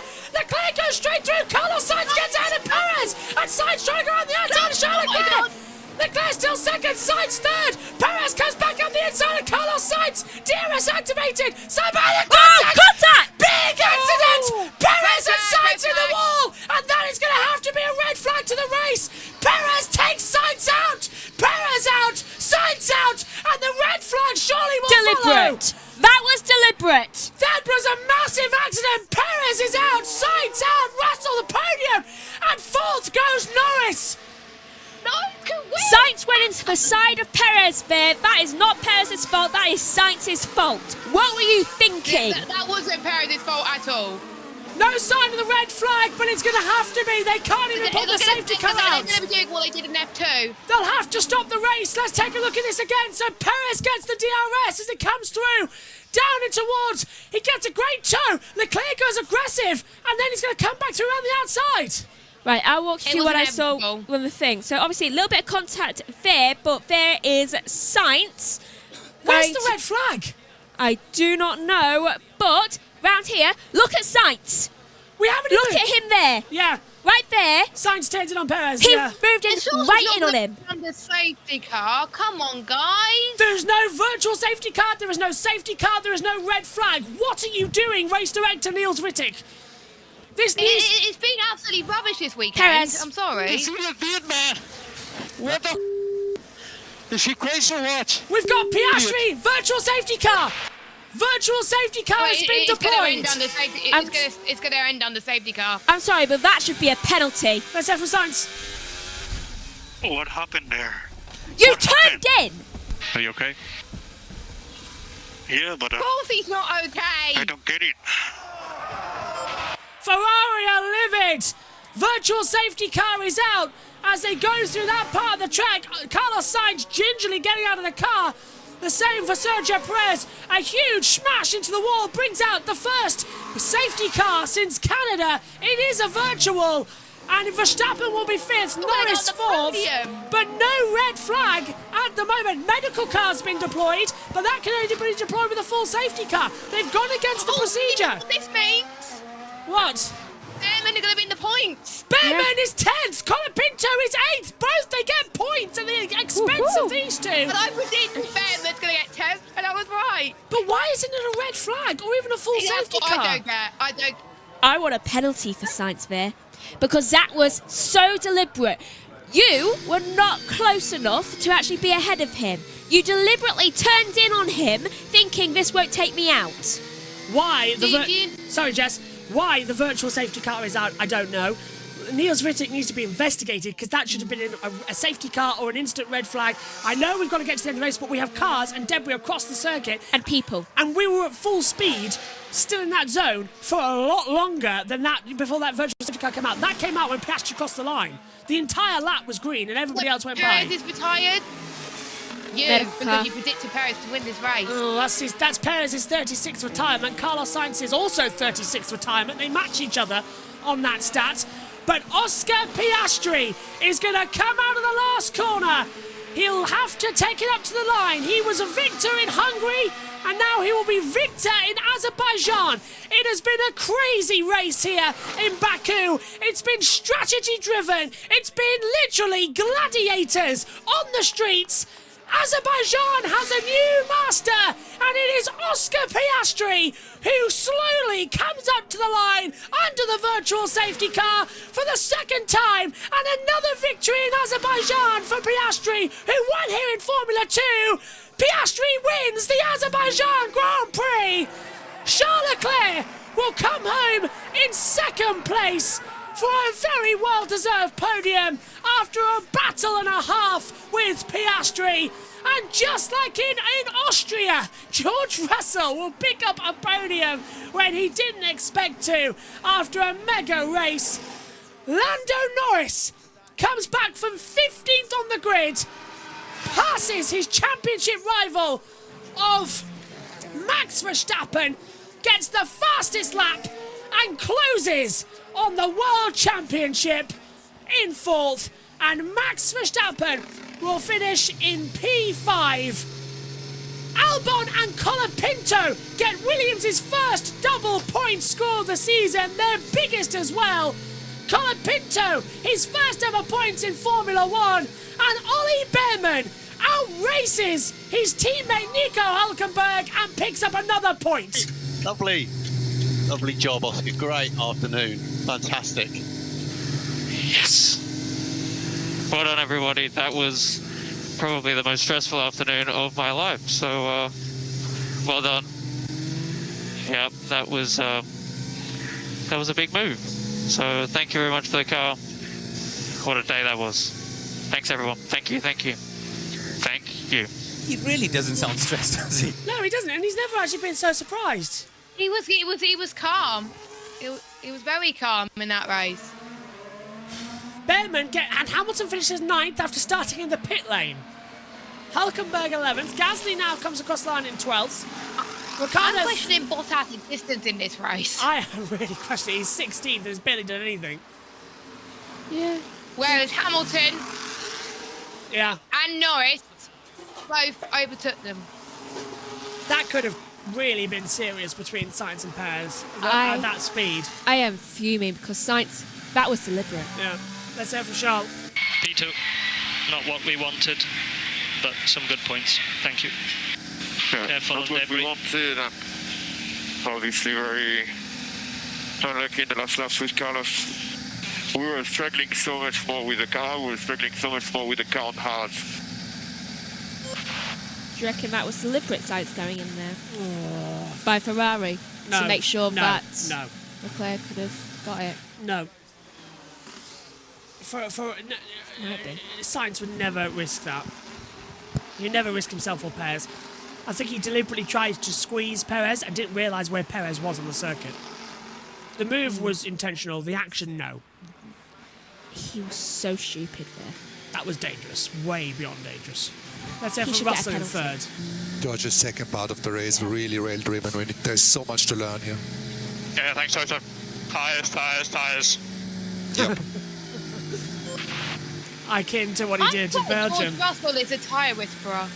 39 laps on those hards. Pity before anybody else. Colapinto, 41. Bottas, 40. But Colapinto in the points. Did Verstappen box for softs? He did. We didn't even spot that in the last couple of races. Piastri. And you are driver of the day as well. Thank you. I don't know what the thank you in Azerbaijan is, but I'm not even going to attempt it. Thank you. Yeah, Verstappen boxed for... I can't see how many tyres laps he's done there. Verstappen boxed for 5. softs. Yeah. He boxed with 2 to go. This also means that Colapinto and Behrman, a driver who has only been in 2 races and not official, has scored points in both. Yeah, and it's moved up even further in the Drivers' Do you Championship. want another thing? He's now on 7 points. Magnussen's on 6. They came in level, the 2 teammates, Behrman and Magnussen, 6 apiece. Behrman's got more points than Magnussen in the championship. And Colapinto now moves up more than Bottas is. I think also this puts a statement as to why Colapinto did need to go in, because he's scored points now and Sargent didn't. Yeah. And Behrman... That shows that Williams have made the right decision. 110%. And it wasn't like, Colapinto looked into that. He was running in 10th before they crashed anyway. It would have been double points for Williams anyway. He was fine. He just got a little bit more points. It's Behrman who's sort of been helped out. But the important thing for Behrman in this race was that he outraced Hülkenberg and did so. Yeah. Right. I'm going to leave after I've made my notes. I'm expecting later to have to red pen here because I use red pen for after race disqualifications and penalties. Cheers, Mags. Right. See you in Singapore in a week's time. Gap is 20 points in the constructors between McLaren and Red Bull in McLaren's favour. 20? Wow. 476 to 456. McLaren have gained 38 points. In one race alone. Megan can hear that, I believe, over the headphones. Yeah, Williams has moved up to 8th in the constructors, overtaking Alpine. That's crucial for their battle. Alpine, I presume, stay on 13 points. They stay on 13 points, yeah. So the medical car... Williams gained 10 points. Wow, more than Aston Martin. Medical car got deployed there, and they would have deployed the safety car, but I'm being told there wasn't enough time for the safety car to back the field up, so that's why they deployed the virtual. But surely the regulations, right? Yeah. Was a red flag. It should have been an instant red flag, yeah. It should have been a red flag. Well, That's what happened in Australia. No. Red flag didn't come out in Australia, if you remember. Yeah. No, last year. Not in this year. In 23, yes. In 24, no, they just virtual safety card it. Same as what they did here. So that seems to be the precedent. Right, so they're keeping the same stuff, but yeah. I suppose if it's too late, though, they can't red flag it. Turn two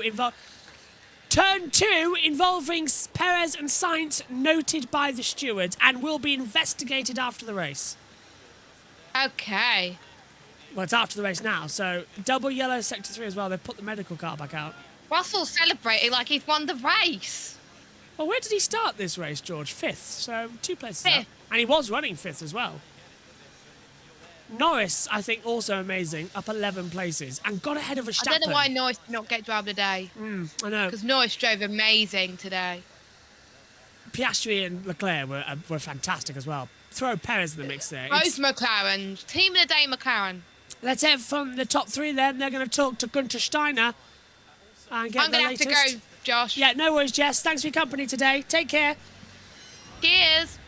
We'll see Jess in Singapore after she's also covering the British Touring Car Championship double back then. So let's hear then from our top three in the action and join in with Sky Sports F1.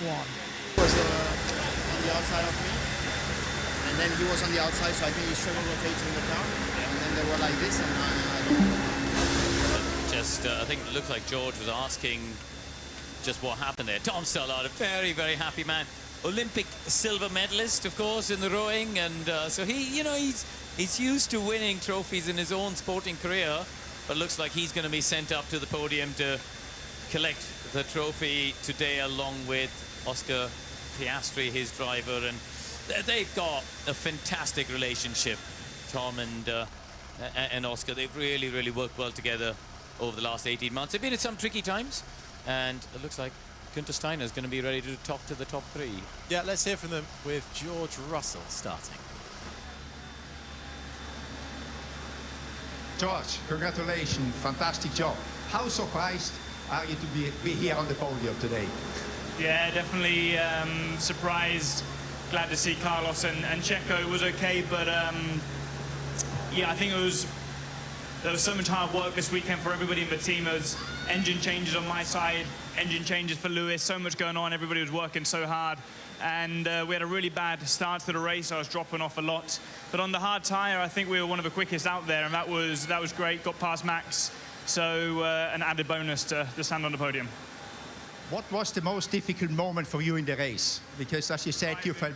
Driving full gas into a wall of carbon fiber on the penultimate lap. I mean, that was pretty crazy. The sun was coming down. You couldn't see anything. I was shocked the safety car or VSC didn't come out sooner. You know, it was the car could have been anywhere. So, as I say, glad to see everybody was okay.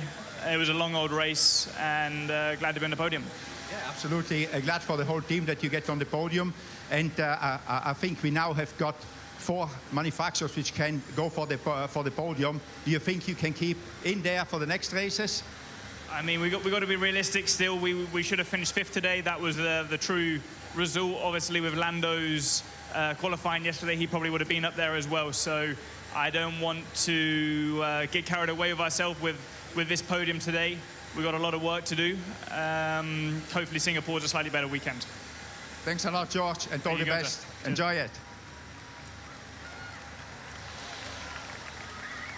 Charles, congratulations. Again, a podium, a very tough race for you, obviously, but it's a 2nd place. So when did you realize that you really cannot get him? I think as soon as we put the hard tires on the medium, we were very competitive and the car felt good. Unfortunately, we didn't do any high fuel running on my side in FP1, FP2, and we went for a setup direction that maybe in the race was a bit more difficult to manage, especially on the hard tires. I was really struggling to just keep those rear tires, and towards the end, I really thought that, in 1 corner or 2, I thought that I would put it in the wall. It was very close, but second today, McLaren and Oscar have done an exceptional job and have been better than us. It's obviously a huge shame for Carlos in the last lap, but hopefully everybody is okay. But not obviously not a great day for the team. Yeah, but you had a big fight and you were fighting hard out there. How enjoyable was that? You know, to be there, to be possible to win. Obviously you didn't in the end, but how enjoyable is that? It is enjoyable because you've got many opportunities every lap. I think maybe McLaren had a little bit less downforce, so in the straights they were very quick, in the corners we were a bit quicker, but at the end I thought that when Oscar overtook me, I was like, okay, now it's just a matter of staying calm, trying to keep those tires and overtake him again later on, but actually it was a lot more difficult than that, and in the straights I couldn't get as close as I wanted. And eventually, to be honest, we lost the race where I didn't quite defend as well as I should have at the end of the straight. But it's the way it is. Sometimes you do mistakes, and I'll learn from it. It was still perfect job, Charles. Congratulations, and on to the next one. Thank you. Thank you, Ron. Thank you.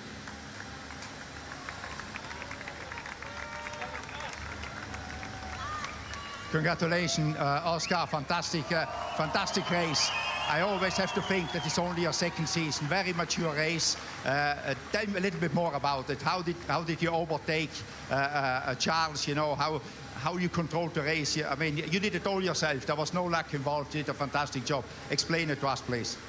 Yeah, I mean, I tried at the start of the race to get in front, but once I dropped out of DRS, I just didn't have the pace. And after the stop, I saw we were pretty close again, and I felt like we had a little bit of extra grip, and I had to go for it because I knew that if I didn't get past, didn't get past at the start of the stint, I was never going to get past. So went for a pretty big lunge, but managed to pull it up, and then hung on for dear life for the next 35 laps. So yeah, the last couple of laps once he dropped out of DRS were a little bit more relaxing, but there's no such thing as a relaxing lap around here. So it was hard work, but no, I think that definitely goes down as one of my better races of my career.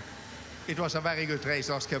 And how does it feel to bring McLaren back in the lead of a World Championship? It must be a great feeling being part of such a team, you know, long time not in this position. How do you feel? You're very young, and for you, tell us the feeling. Yeah, I think considering where we started when I joined the team last year, you know, we were literally last, and now we are leading the World Championship. So it's a full credit to the team for the turnaround we've managed to have in my 18 months here. You know, firstly in terms of improving the car, but helping me improve as well. You know, results like this definitely weren't possible 12 months ago for myself. So it's a massive team effort, and yeah, excited to see what the future holds. Congratulations again, and see you next weekend in Singapore. For sure, you're all excited about that one. It's closer to home, and I'm sure you will do a good race there. Congratulations, Oscar. Congratulations to you and the whole McLaren team. See you in Singapore. Thank you. Big news here in Azerbaijan. Max Verstappen is under investigation by the stewards for a virtual safety car infringement. McLaren are under investigation for a pit lane infringement. Nico Hülkenberg is under investigation also for a virtual safety car infringement. Perez and Sainz are under investigation for that last lap incident. So Verstappen and Hülkenberg investigated for a virtual safety car infringement. McLaren investigated for a pit lane infringement. And of course, the Sainz and Perez crash under investigation. So huge news coming here as well in Azerbaijan. As we wait, I can't move my desk anymore. They're sending out trucks to clean up the circuit, so that's why we've got double yellows out there on the track right now. There's tractors and everything coming in to try and clean up this circuit, because they have to open it up back to the public in about 4.5 hours' time, ready for everything to return to a street circuit. So this is not great at all. You can see the security allowing a little bit of track invasion. Let's go over now to the press conference, well, the drivers' briefings.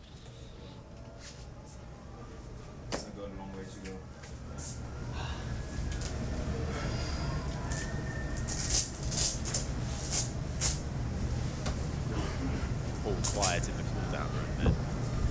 Nobody quite wanting to speak here. So at this time we say goodbye to our viewers on Skype. Go back on the line. I don't think he will go. Oh, well, actually, it looks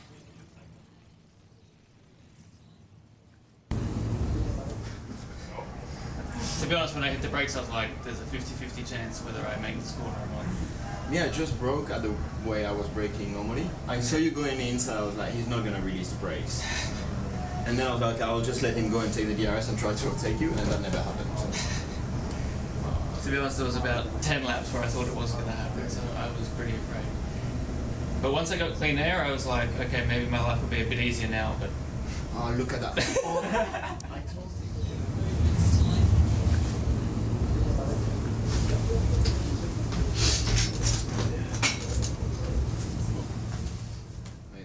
One lap where I really thought I was putting it in the wall again. 15. That's another big corner. Is your back destroyed? No. Yours? Oh, look. My feet hurt. Your feet? My feet hurt. Yeah, pushed me down. Well, I just crashed. They're watching the crash right now.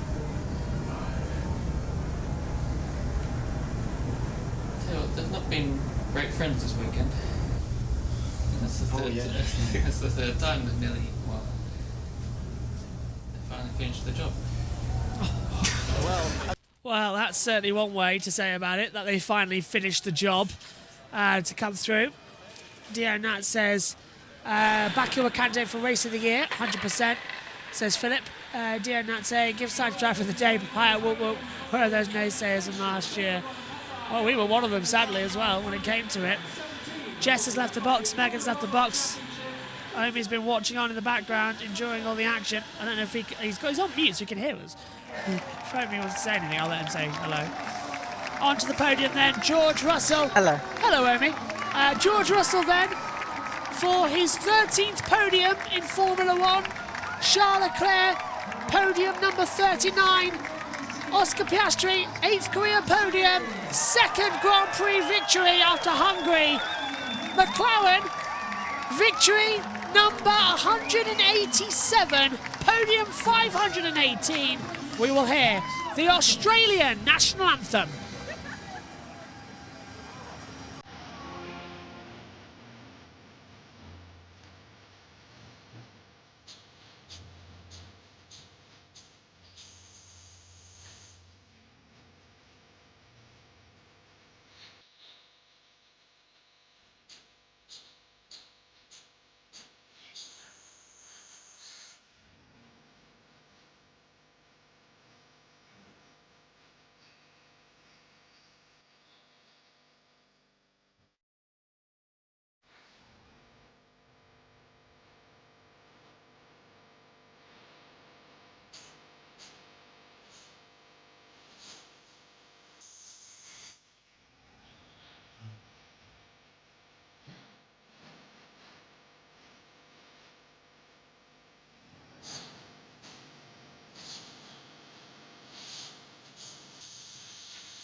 And now the British national anthem for McLaren.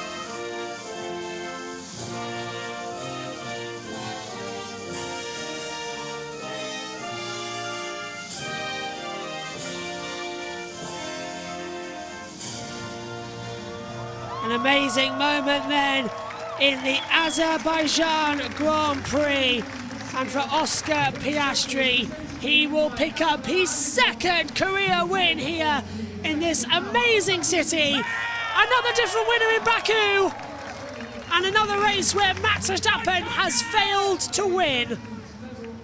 Piastri making his name for himself. McLaren lead the Constructors' title for the first time in so many decades.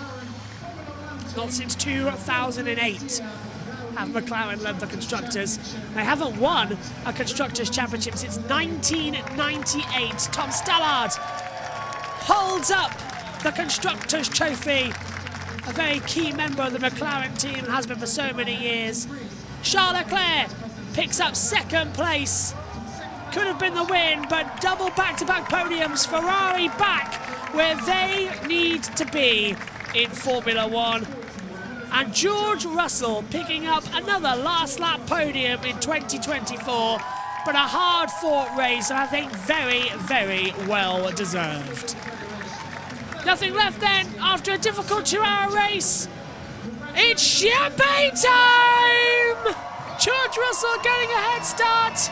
Charles Leclerc celebrating. The fireworks go off.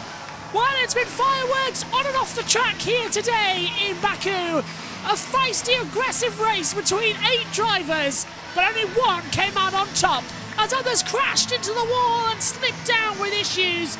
It was Piastri versus Leclerc the whole way, and it's Oscar Piastri who wins the Azerbaijan Grand Prix. We stay street racing. Next up, it's the toughest race on the calendar. It's the Singapore Grand Prix at Marina Bay. 2 hours of non-stop, hard, aggressive racing.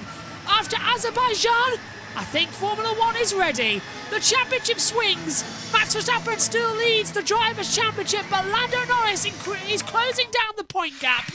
But McLaren take over for the first time in the Constructors, leading the way by over 20 points. Singapore is up next. Let's confirm how they finished then in this race. Oscar Piastri is victorious with Charles Leclerc second. Third place for George Russell. Fourth for Lando Norris. Fifth for Max Verstappen. Fernando Alonso sixth. Seventh for Alexander Albon. Eighth for Franco Colapinto. They both pick up very well-deserved points. Hamilton in ninth from the pit lane as well. And Ollie Behrman, every race he does, he gets points. He's even got points in a Haas. He's now on 7. Magnussen's on 6, remember, as well. That's even more impressive. Hulkenberg's on 11 as well. He's ahead of Gasly, Ricciardo, Zhou, Ocon and Bottas finished the race. Perez and Sainz crashing out in the last lap, then followed by Stroll, retired 4 to go, and Tsunoda just past the halfway point. If we take a look at how they stand then in terms of the championships at the front, this is going to be where things really need to be held open as well for the championships. Here you go on our screens. It is Max Verstappen on 313 points, Norris on 254, Leclerc on 235 as well then of Piastri 222. Ocon and Gasly are now going to be investigated for virtual safety car infringement as well, so this is going to blow up throughout the race. Look at this then as well with Behrman. He's on 7 points as well, ahead of Gasly on 6. Colapinto gets 4 points. Bottas still 20th on 0. But look at this. 38 points gained today. Red Bull only 10. McLaren lead the Constructors' Championship by 20 points to Red Bull. 476 to 456. Ferrari closing in as well. They're on 425. Mercedes still in no man's land. They only picked up 17 today. Aston picked up 8. Haas picked up 1. Williams picked up 10. They get ahead of Alpine, 16 to 13. Still no points after 17 races for Kick Sauber. Okay, let's check in with Omi then and get his thoughts on this race. Omi, you were watching down there in the pit lane. We've had some crazy races. How did that compare to this weekend? That is absolutely wild, especially the crash. And even if we didn't get a lot in the way of side by side at moments of the race, it was just building up. Every lap, would Leclerc be close enough?